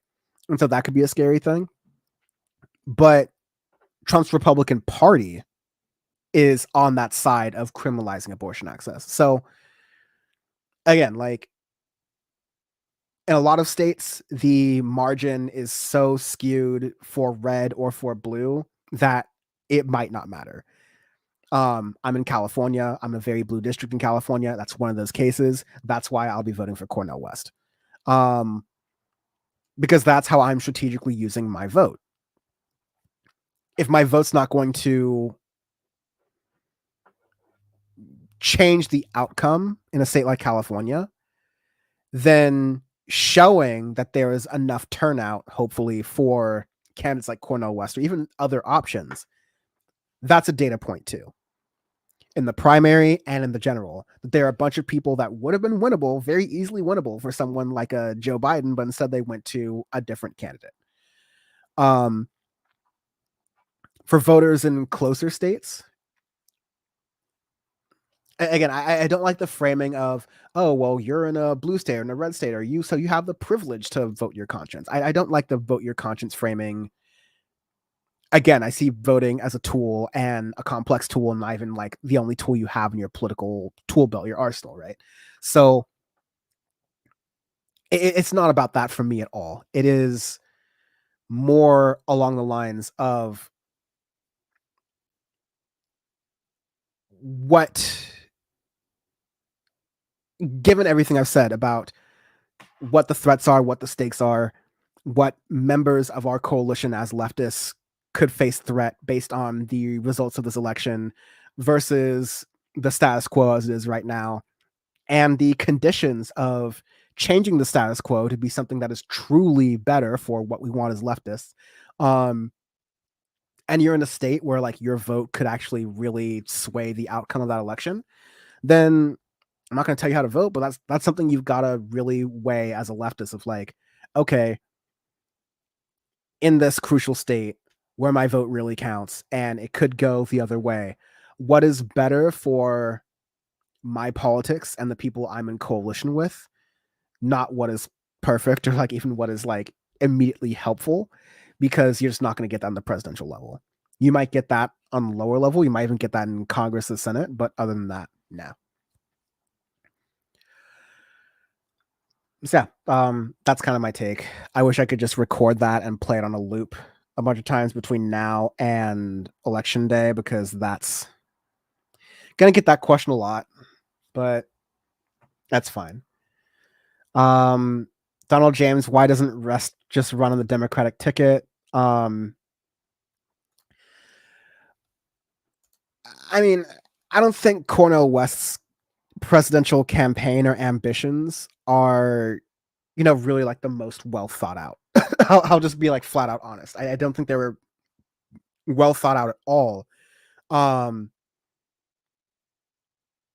As evidenced by, I'm even running with the People's Party or even running with the Green Party, and then okay, now I'm independent. Okay, now I'm going to hire Peter Dow, former Hillary advisor, and then it's just Cornel West has got a lot going on, and I think it's even deeper than that. But also, Cornel West's fundamental case for running for office, like his thesis pitch when the campaign videos were just coming out, was that he wants to break the two-party duopoly. And so to that point, like, by working within the Democratic Party, he couldn't have that argument of breaking the two-party duopoly. And yeah, because he would be part of that duopoly. It was a similar predicament with Bernie Sanders. And I think, if anything, maybe Cornel West learned from Bernie Sanders in the sense that even though the Democrats, the bigger party, if you don't fall in line with them and who they as a party have chosen, the actual member, the professionals in the Democratic Party itself, not the voters again. But if you don't go with what the professionals in the Democratic Party have chosen and whose turn it is, then even if you are a Democrat, you put a Democrat next to your name, they will work institutionally to make sure that their person wins. As we saw in 2016 with all the thumb on the scale that the Democratic Party was doing for Hillary Clinton, and then as we saw in 2020 for all the thumb on the scale things that the Democratic Party was now doing for Joe Biden. Never forget, a lot of people won't, the great rat fucking of February 2020, where Bernie had all the momentum, and then South Carolina happens, which was on my birthday last 4 years ago, and now Bernie has lost his momentum that he had coming out of Iowa and New Hampshire and Nevada, and two candidates drop out on that same weekend right before Super Tuesday to endorse Joe Biden. And then Super Tuesday comes and it's like just all in Sanders, in shambles for Bernie Sanders, right? Similar thing would have happened.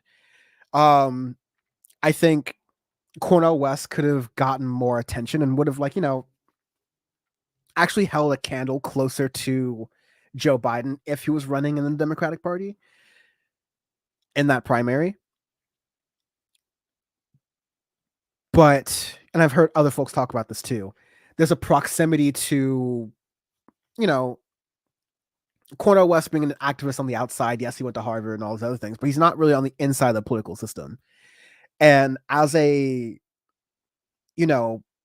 Black elder at this point, a scholar, he's like on the cusp of having that respect in the broader, like Washington, D.C. circles. Like, not enough to, like, make policy, but to, not be shunned out of the room. Like, he's a political celebrity, right? There could be a factor of he doesn't want to burn all of those bridges by running this campaign. And so that's why he also stayed out of the Democratic Party too. But no, I think it's a really interesting question. But I think it mostly comes down to I don't think Cornel West is politically savvy.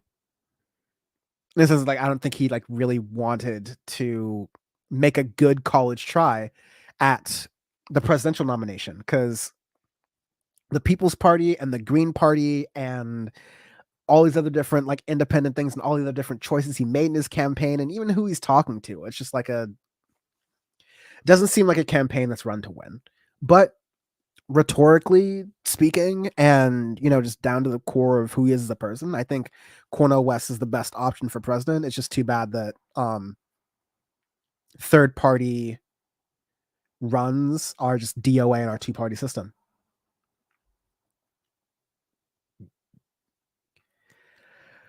Side question, is JR okay? I haven't talked to JR. I think he's been doing good. He's like behind the scenes on TYT now. I think, yeah, I can't really speak to that, but I hope he's good. JR, and from what I know, he's doing good. If anything, I think doing a daily, I mean, I'm speaking purely from speculation, and like, I have nothing but love for JR, so I don't want anything to be interpreted weirdly, right? But doing a show every single day like that is really difficult, in addition to just like, having a life. Like, he's a father, he's a really good dad, and all those other different things. It's a lot to do that type of daily show, also contribute to other things behind the scenes. He's still producing for the main show, and then doing that every single day, and then also, just having your life. Like, it's very hard to do. It's very difficult to balance these things for folks who are in this business and don't really understand that. And so, yeah, well, like, the end of Watch List is a daily show is, yeah, something I miss. I enjoyed really doing that show, and JR deserved a show a long time ago. I can imagine there's a little bit of peace that JR has, if I know him a little bit, knowing that, like, okay, he doesn't have to produce that show every single day, and he can, take things a little bit easier overall. Yeah, I have no reason to think that. I think JR is okay. I got nothing but love for him. Loving these emojis and actions in the chat. Corn Pop for Prez, good to see you as well. No worries for missing a couple episodes, but I definitely miss you. Happy New Year, and guess gonna be better on video on demand this year, so you can definitely check that, the video on demand. Over on Twitch, I think I shouted out earlier that Squishmallow Dragon gave bits and sub gifts as well. Andrea F. Penn followed recently. Looney Tunes 9000 followed recently over on Twitch. Name So Long. Brandy Nuance. WYCD Network. Thank you all for following on Twitch. We really appreciate it. We really appreciate you. Yeah.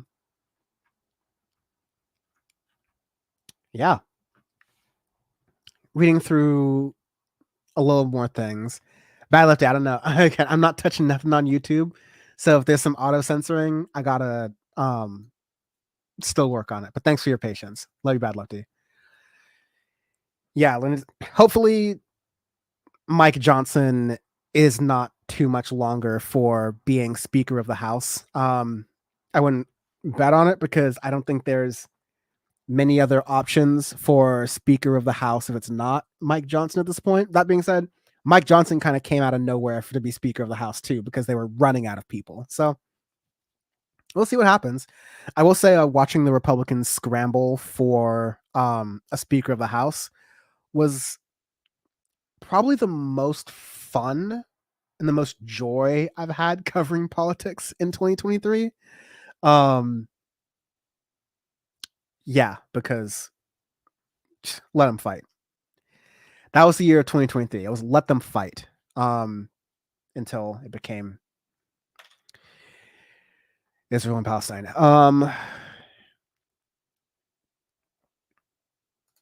Donald James, I don't believe this country is as progressive as advertised either. Yeah, you'd have to be. I think as Alpha Fitness puts, understatement. Yes. Also, someone's watching over on X and Twitter. We love that. Thank you. Appreciate that. Teddy Cool. Dan is number 1. Appreciate that. But no, I think everyone watching will say that Bam is number 1 too. So there's that. Brian Newton, organize with local groups advocating for policies you want to push to. Yes. Speaking of Dan from the internet videos, my video Bad News, which is my last like video essay style thing that I did in 2020, that was all about, I dropped the term political hobbyist a couple hours ago in this episode, and that was about, I think it's informed a lot by what was going on in 2020 with COVID and BLM and everything, but it's applicable in general that sometimes we need to, as people who are political junkies, we need to snap out of it and make sure that we're not only just doing this as a form of consumption because we believe that staying plugged into politics makes us better people than if we were just watching nothing but sports or nothing but reality TV, right? Like, I think overall, since that video has come out, other folks in the media space have used their platforms to kind of express the points that came out of it a little bit better, in that, yeah, political action does not get done by, just knowing the most facts about whatever's happening in Washington, D.C. with national politics. It's great that we pay attention to these things. It's great that we know about these things and can keep track about these things. But it's us folks who are really into politics enough to follow it and cover it, for basically no money.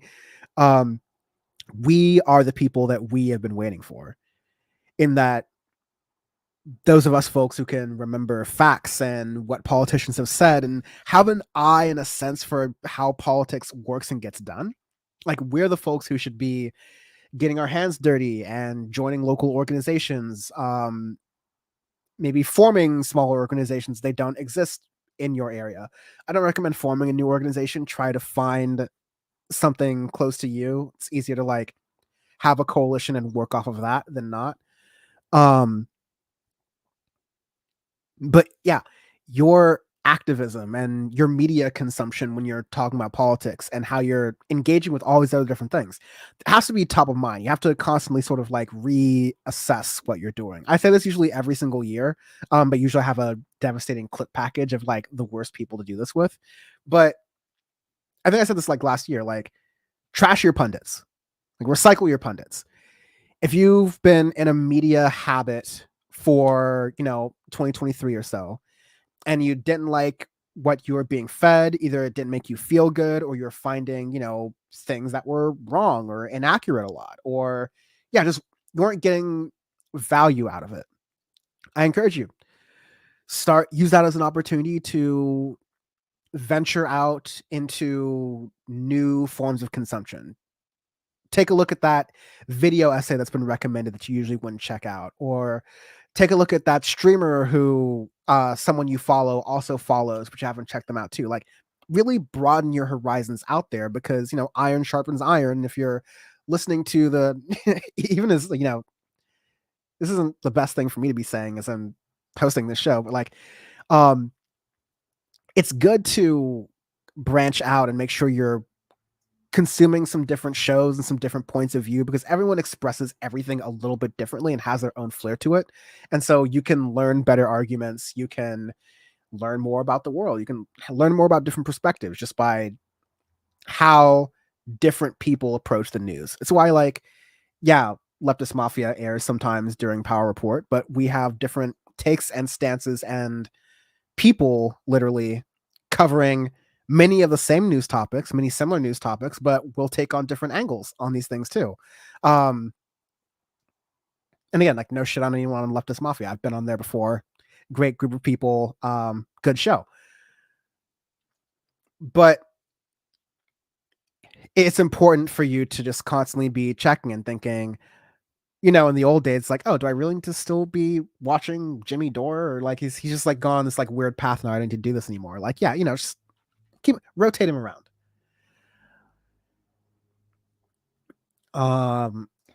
Teddy Cool. Foreign policy may end up being the deciding factor as to why Biden loses.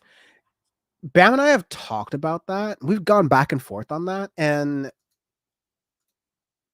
I think in some cases it could be interesting. Like, Michigan has a really big Muslim population. Not a lot of Muslims are feeling excited about voting for Biden. With a more, again, I want to ask this question to everyone in October, with a more, immediate threat from Trump on the horizon in voters' minds, to be like, okay, you really, really don't want to vote for Biden so much that Trump could be in office. That might be the way that some people feel. But I have a feeling that you're going to get a different response asking that question, in December 2023, January 2024, versus asking that question in October or November 2024. Not only just because, like, the proximity of the election will crystallize people's opinions and get those like undecideds like to kind of whittle away, but we just have time. Like, there's a lot that can happen in between now and then, both domestically and in foreign policy. But yeah, I also conversely think that Joe Biden's been pretty terrible in both domestic and foreign policy. So like, I don't know what we're doing here really.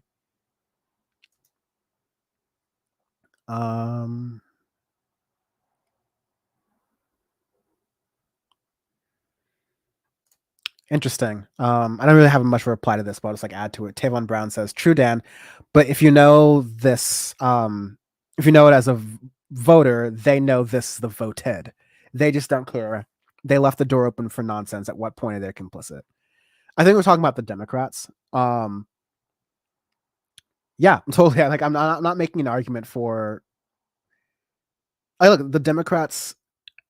We are in the realm that the Democrats have played, politically speaking. I said I wouldn't respond to this or too much, but I'll make it quick, I promise. Is that Democrats have been playing the strategy of, let's not do too much or rock the boat too much. Let's stick to the status quo, because our donors and the people who really make the Democratic Party run like the status quo, and they like the way it works for them because they're making money and they have political power to some extent. Especially when a Democrat's in office, maybe a little bit less so when a Republican's in office, but only a little. And they've made that calculation that all they need to do is let the Republican Party keep hitting themselves. And eventually people will turn around and go, well, you know what? I got no interest in that. I'm just going to vote for the Democrat. And they've been, like, clocking this idea that, we don't have to run on anything affirmative. We can just run on being better than the Republicans. Willing to do anything for people, we can just run on being better than the Republicans. And the fact that we're in this situation where it's like even a nail biter between Donald Trump and anyone else is showing how that. I mean, it's where I think you're right, Tavon. It's like it's a hubris. It is them being complicit. I saw some people Oh, this is really interesting. TMHC says, my congresswoman is Chantel Brown. Do you think there's any hope in calling her office for a ceasefire, knowing what groups propped her up to be elected? So I hope you're still watching. So I am getting this question a little bit later. This is 10 minutes later, so 15 minutes. But so yeah, for folks who don't know, Chantel Brown was running for Congress in Ohio, actually, against Ohio State Senator Nina Turner. And Nina Turner was doing really well in that campaign. But, Nina Turner's stances for being pro-Palestine, among other things, got her the ire of the establishment of the Democratic Party. And, of course, with the Palestine stance, AIPAC. And this was years ago. I want to say like 2018, maybe 2020, when Nina Turner was running for this seat. But AIPAC literally propped up Chantel Brown as, a black woman, liberal on paper, maybe even borderline progressive on paper, but will do the right thing and will vote the right way when it comes to situations involving Israel. And we're seeing that right now. There are a lot of people in the House, Cori Bush, Rashida Tlaib, who are speaking out in favor of what South Africa did in The Hague, talking about accusing Israel of genocide in that. And there are a lot of Congress people supporting that. Ilhan Omar even is leading a bunch of, leaders worldwide and calling for a ceasefire in Gaza. Chantel Brown's not on any of those because AIPAC got what they wanted. So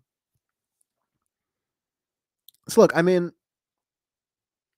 in that kind of case where you are a constituent, I don't think it's hopeless. I think it's it's a phone call to you. It's life or death in for Gazans. So I think there's like that perspective.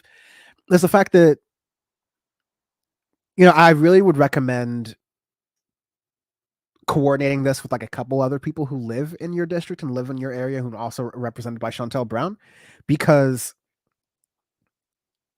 staffers do take note of communication from constituents, especially if it's in high volume, repeating a similar thing, which makes sense. Like if you're putting out like an open survey, essentially, which is kind of in a way, other than being a structured survey, like how a congressperson's phone line or email line is, then if you see patterns, if you see things coming up multiple times, but from multiple people, then that's something you will be have to like forced to consider and look at.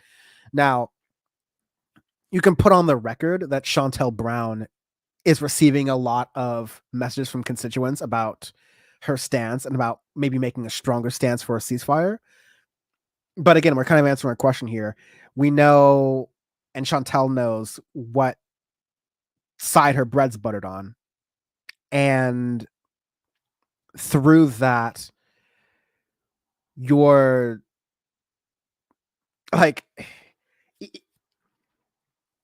even if you get this on her radar, she's unlikely to change her opinion. Even if people know, and a lot of people know, that she knows her constituents feel this way, but she is taking a different stance, I don't think that's going to make a difference. I don't think it's going to hurt her electoral chances, and clearly AIPAC's got her back. I think this conversation is continuing a little bit.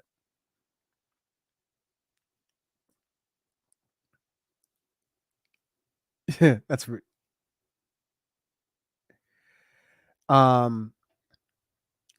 also Donald. JR is still at TYT. He just doesn't have the show that he was doing daily anymore. But the watch list still exists as a YouTube channel. I'm not sure if they're uploading things to there. And JR still fills in on shows from time to time, and I think still works behind the scenes. So he's good.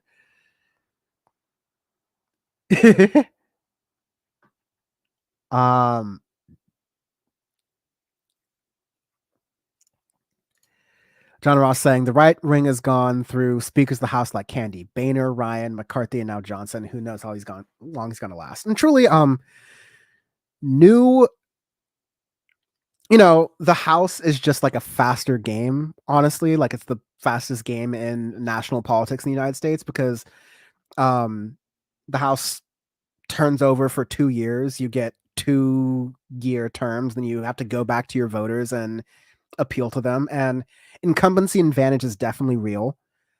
So if you've been in there for a while, it's harder to get, like taken out in that system, in that process. But yeah, no, you have to, dance for your meal every 2 years. And that's just for votes, to say nothing about the campaign contribution calls that Congress people are making all the time. And that's been well documented. But yeah, no, and the presidencies every 4 years. And before Trump, that was a pretty stable thing. Senate seats are every 6 years. And I bet John Fetterman's thanking his lucky stars for that. And so, yeah, Congress is just a very, reactive, quick part of government. And that's kind of why Senate is kind of seen as the adults in the room generally, because they're in there longer. A lot of senators were Congress people before, so it's kind of like they ranked up in that sense. And they're a little bit more understanding and aware of like what's going on in that sense. So that's usually what you're seeing there.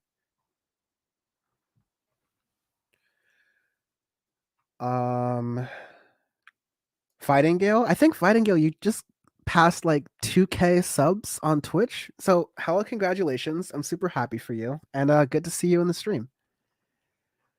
I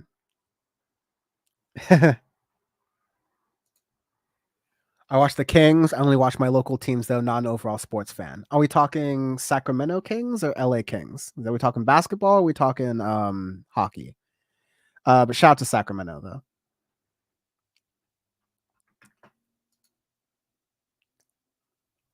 Yes. I'm gonna get to. I have a couple more clips, and then I will wind down the stream and maybe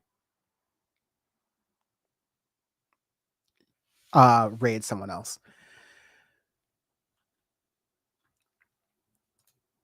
So yeah, so this is the last. Let's call this like a little potpourri from our awesome producer Sachi.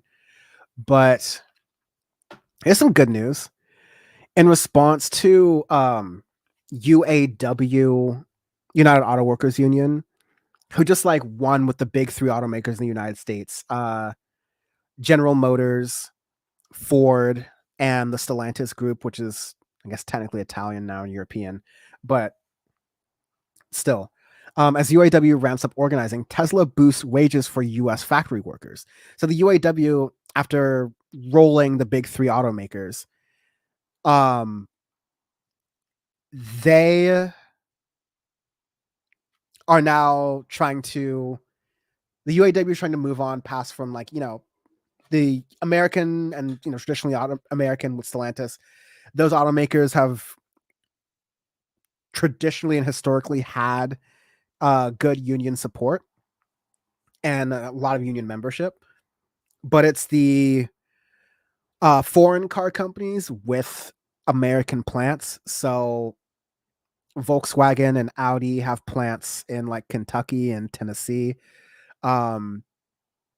similar to Honda and Toyota, Kia, Hyundai, Genesis, all these other companies.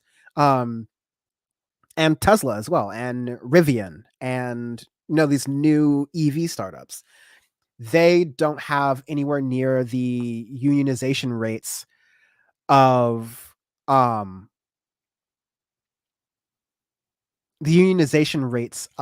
workers in the auto industry other than those places. Night Lefty, good to see you. So this is good. I won't go too far deep into the story. This is Jake Johnson's good reporting from Common Dreams. But there's a market adjustment pay increase starting in 2024 for 20,000 workers at its Fremont, California plant in Northern California. The size of the raise isn't clear, but usually when this kind of things happen, oftentimes you get salary adjustments and increases when a new fiscal year, like a new year, starts for a company. But also, you will see an increase in caring for workers, or companies pretending to care about workers in cases like this, to combat any, unionization asks, right? Like Amazon throws a pizza party when the Amazon union is in town because they don't want the employees to fall for the union, because a union is a problem for an employer who wants to exploit their employees. A union provides collective bargaining, it provides protection, and thanks to uh, the limited union protections, but the enforcement of these union protections by Lena Khan and Joe Biden's administration, we're seeing and actually able to facilitate a strong labor movement in this country, or a stronger labor movement in this country. We just look at like the SAG-AFTRA strikes, the Hollywood strikes, as another big example, in addition to the auto workers strikes, where when workers have power and when workers are able to negotiate, exploitative employees hate that. So it's good. I mean, like, this is something that is happening. Again, this could be happening for a lot of different reasons. Tesla is doing decently as a car company, but they're also selling their cars very cheaply, and they're facing stiff competition in the United States and around the world. So this is likely, in part at least, due to pressure from the union. And this is without Tesla having a formal union relationship, or Tesla workers having a formal union relationship with the UAW. There have been efforts to try to unionize at Tesla. Elon Musk has tried to break down and, bust all those efforts, even though that's supposed to be illegal. Again, it depends on who's doing the enforcement of it. I think a Donald Trump administration would, and a Donald Trump appointed, officials would be fine with Elon Musk underpaying his employees, especially in California. It's California.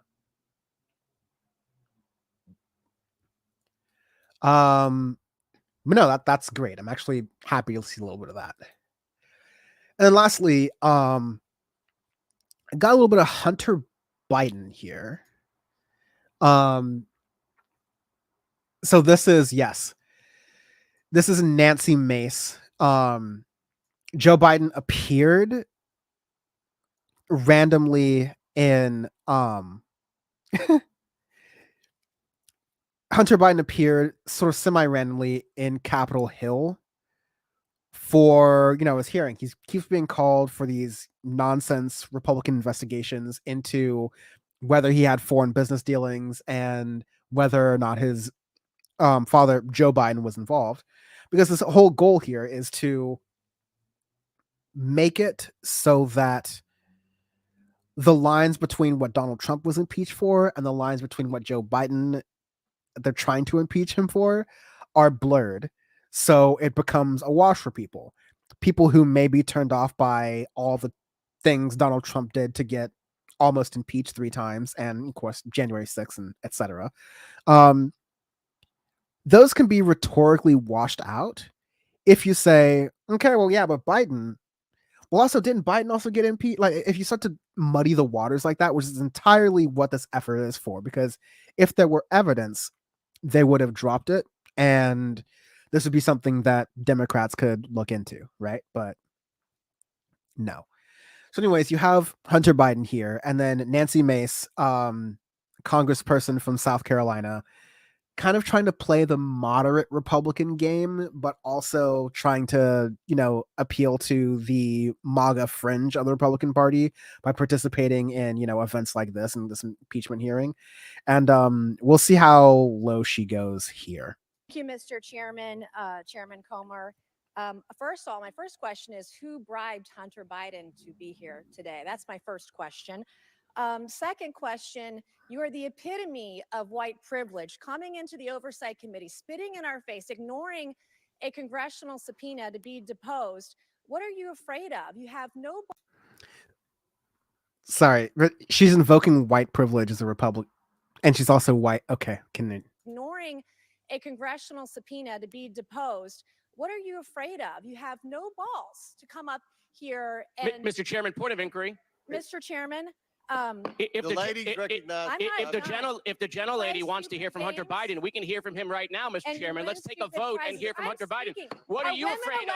Hold on.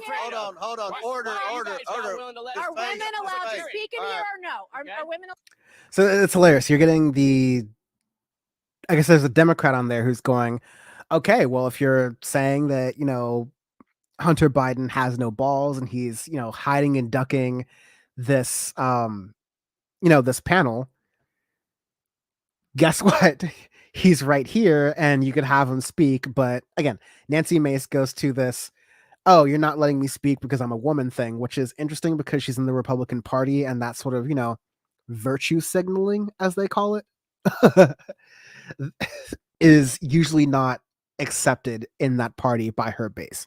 But again, she's not stupid like Ron DeSantis, and so she's not running for president right now. And so this can be a forgotten moment. This is not going to hurt her politically by, invoking white privilege and being a woman in Congress. Like, that's not going to help or hurt her in the eyes of Republicans. But it's just interesting as a rhetorical tactic. Maybe she thought that she would be using rhetoric from Democrats, or like you would stereotypically hear from Democrats, like I guess the Tim Pool, Joe Rogan podcast idea of what a Democratic politician is. Where it's like, oh, we're all about virtue signaling and gender pronouns and all that stuff. Like that sort of, yeah, that's sort of like cartoon, right? It's interesting. I thought like Nancy Mace may have been trying to like, oh, if I play it like this and I use your virtue signaling against you, then, oh, you're gonna stumble because you can't say that you're talking over a woman, but like that was probably the attempt. But yeah, like you're saying, Jake, it's just so half-hearted. But yes, Bad Lefty says roll tape. I'll do that. Order. Are women allowed to speak in here or no? Are women allowed to speak in here or no? Because you keep interrupting me. I'll interrupt the chairman. I don't know that he's a lady. I think that that Hunter Biden should be arrested right here, right now, and go straight to jail. Our nation is founded on the rule of law. Come on. And the premise that the law applies equally to everyone, no matter what your last Point of order, Mr. Chairman. Point of order. It doesn't matter who you are. Point of order, Mr. Chairman. Biggs over. I'm sorry. It doesn't matter who you are, what your last name is it's kind of the Trump argument, especially with Trump's kids who definitely traded on their name and did business dealings while their father was in office.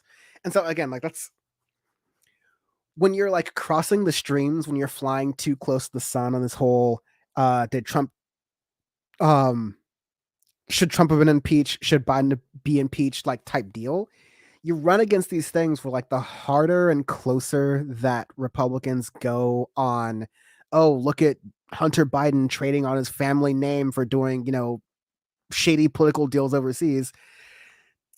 It's textbook what Trump did, and he didn't even get impeached for that one. So, I mean, like, that's wild.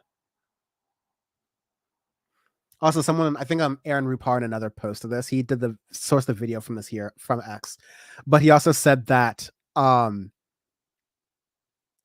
it's like Nancy Mace is rapid firing, trying to find the best clip for the 20-second soundbite for Fox News. Mr. Chairman.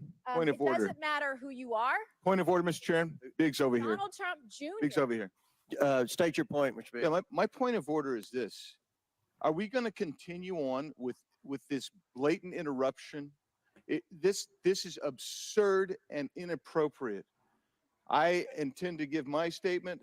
I don't intend to have anybody interrupted. I'm not going to interrupt your statements. I think you should have decorum and courtesy and don't act like a bunch of Nimrod. You just interrupted a woman. And that's five, You just interrupted a woman. And it just rings so hollow from the party that's like, these are the make me a sandwich people. Like, these are the blue-haired woman who is like complaining about my gender pronouns are an attack helicopter people. Like this, it's not serious what they're saying. The trolling here is not really that good. Because yeah, trolling requires you to like be a little bit clever. Like Lil Nas X is trolling because he knows how to piss off really religious Christians and just kind of just presses that button and knows how to like press that button, right? And there's a little bit of awareness and irony to it that you don't get. Like there's like a little bit of awareness, I'm sure, but like not enough from these conservatives to what they're doing because they live in this caricature world or like believe that this caricature world is good for them enough politically, so they like get lost in the sauce and they believe their lies a little bit too hard. Because yeah, I just don't find the arguments that now they care about sexism and now they care about speaking over women to be like really that convincing.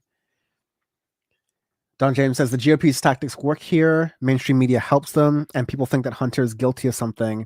They don't know what, but they believe it. Yeah, I mean, last word on this. I think there's definitely something to be said where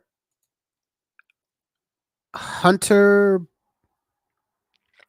Biden and his team have kind of been speaking up more recently, like especially over the past month about this like entire situation.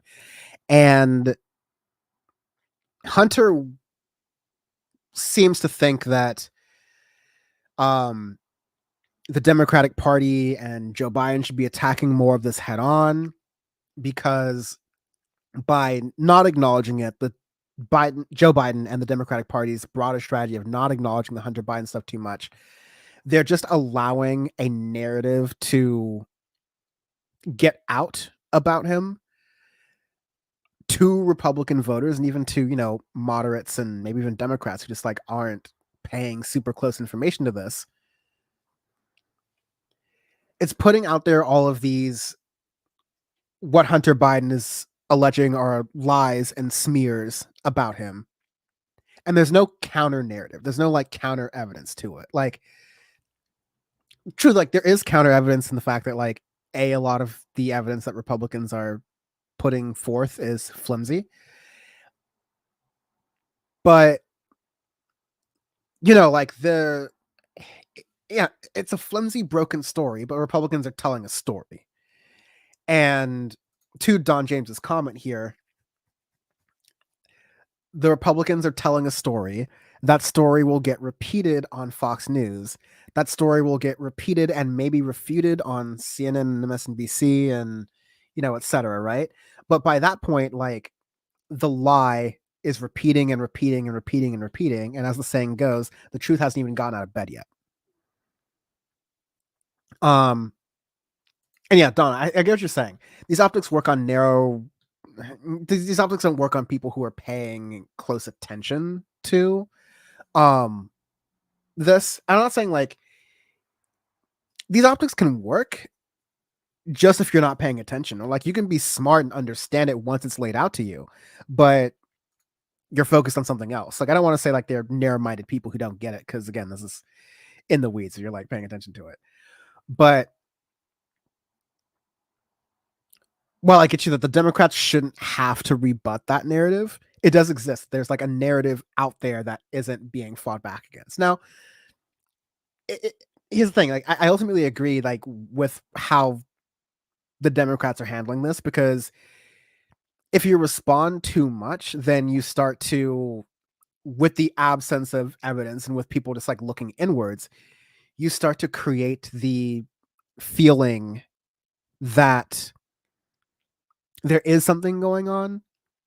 Whereas if you don't acknowledge it, then it starts to feel more and more like a self-contained clown show for the people who are on the Hunter Biden, Joe Biden impeachment inquiry panel that they've devised in the House. So yeah, I think, like they're pillaring through Hunter Biden's life and his, addictions and his excursions and all that other stuff. Like they're prying into his personal life in ways that like Hunter isn't doing stuff that, other than the drugs maybe that Donald Trump hasn't bragged about doing.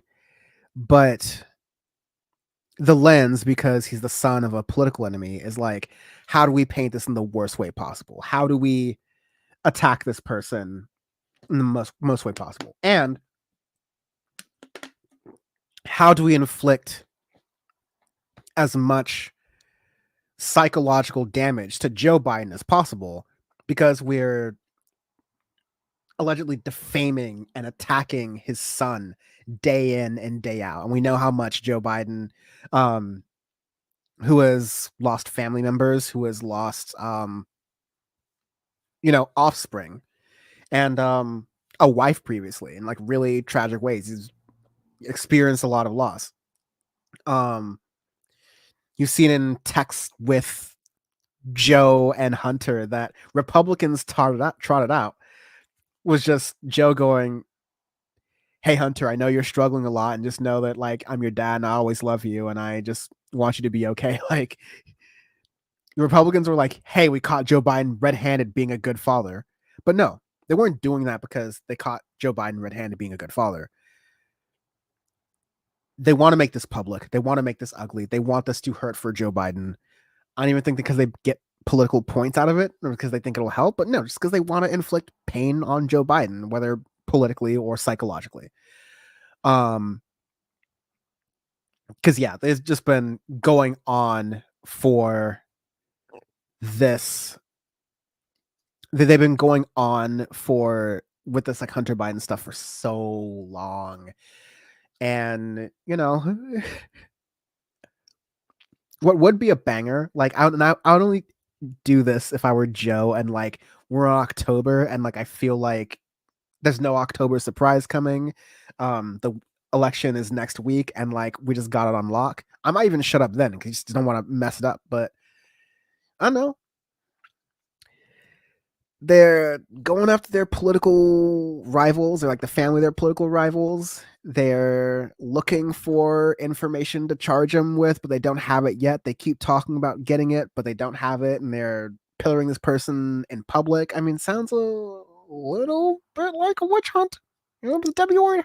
The thing that Trump always complained about, witch hunt. Yeah, it sounds like a witch hunt. And that was what Trump popularized, that phrase, witch hunt. And it feels much more applicable here,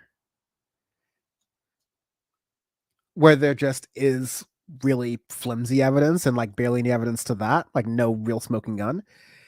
And it's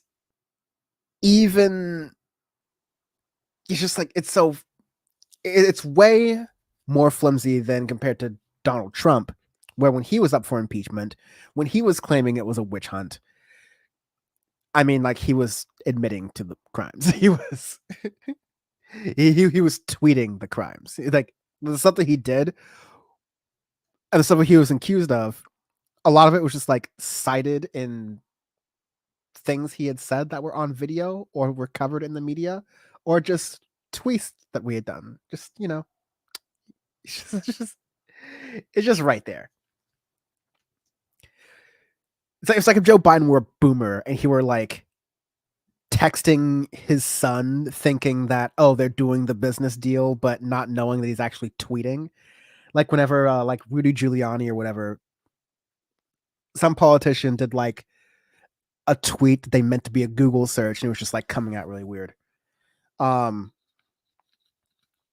So yeah, that's the state of that. Bad Lefty saying, did Dan call Mrs. Mace a witch? Yeah, like that's exactly how that would have gone down if I were like talking about this and Nancy Mace were properly there. Frog Foibles saying what's up. What's up to you too? First time for chatting. Good to see you here. Really appreciate that from you. Yeah, no, I'm about to wind down. Really great show. I also went almost 4 hours this time. So yeah, y'all got a show. Y'all got a show out of me today. I'm gonna see who's live right now. It's worth sending folks over to. Happy to take suggestions. See, like, some friends gaming. Pinko the Bear maybe doing some streaming too. So yeah, let me know what y'all want to see.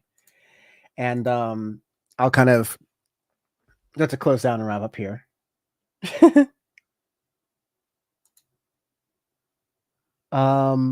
Looney Tunes saying raid Adrian Vixen. Yeah, can you? I think I follow Adrian on Twitch, but I'm like 100% sure.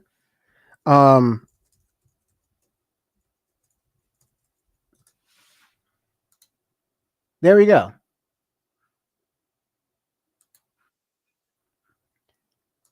I do have that, Adrian Vixen. So I'm going to get that set up. But in the meantime, thank you very much for watching.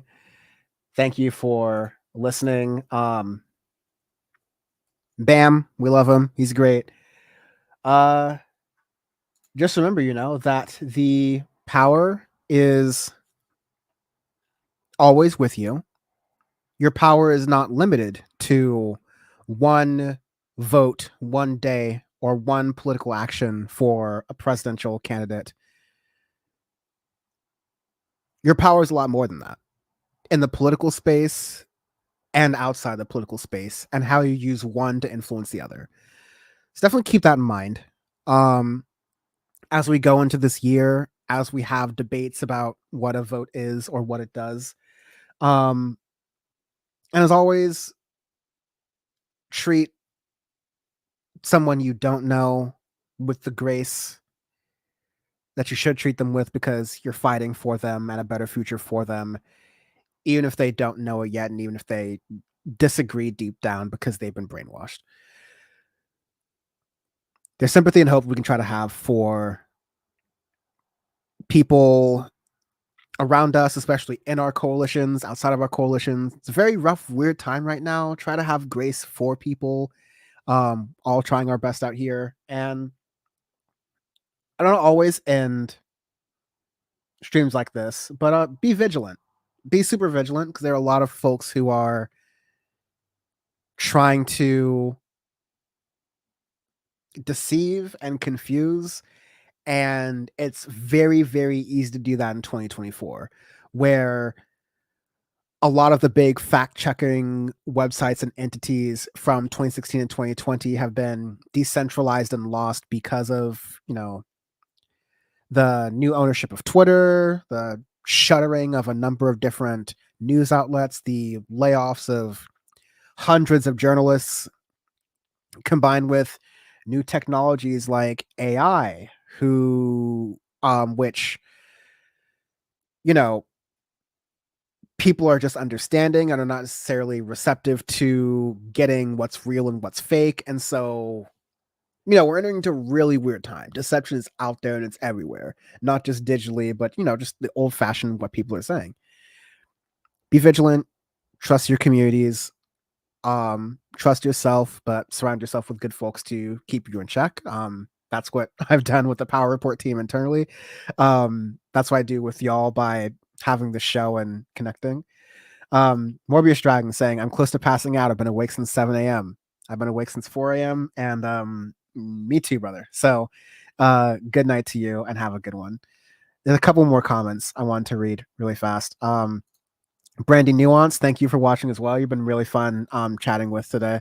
Also, we had like Healy or something, like our guy from the UK who was in here a little earlier. Thank you for coming as well. For some really interesting questions and thoughtful discussion. But yes, there's a guy chanting outside the courthouse wherever he had to go to today, yelling, Hunter's laptop, Hunter's laptop. It's gonna be kind of endless. Felipe Auguste with nearly last word.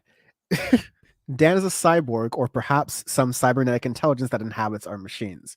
In the first episode, where he first censored me, he laid before us all the axioms from which the inescapable conclusion flows. He, quote, cannot live anywhere without fiber, like nothing so much as a device requiring firmware updates. His tires wore out prematurely, as any would when forced to bear the weight of a metal body composed of hyper-dense advanced materials. I wish. Maybe dense, but definitely not metal. And then Dan Hardbody 2024, maybe. When people tell you who they are, believe them. Perhaps Dan is truly from the internet. It's true I can't really survive anywhere without a fiber connection, but that's just because I've been spoiled by these upload speeds and the download speeds. So, yes.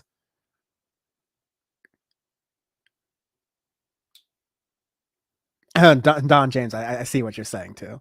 You accept voters for who they are, but some folks are just, not getting it. Yeah. I will also say,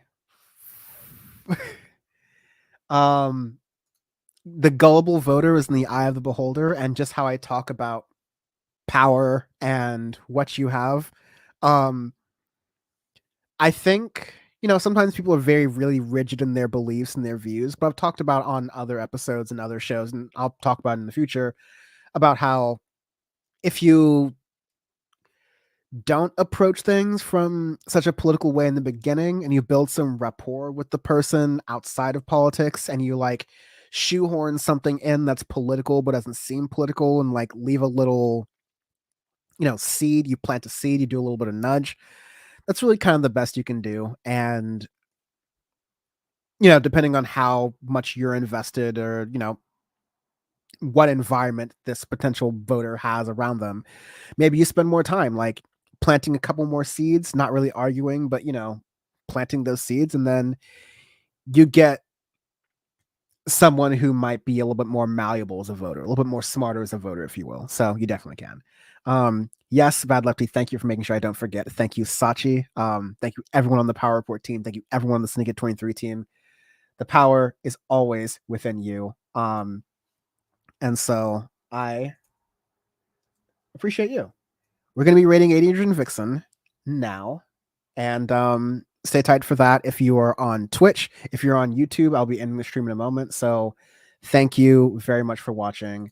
And I will see you in the next episode. Most likely next week. Peace.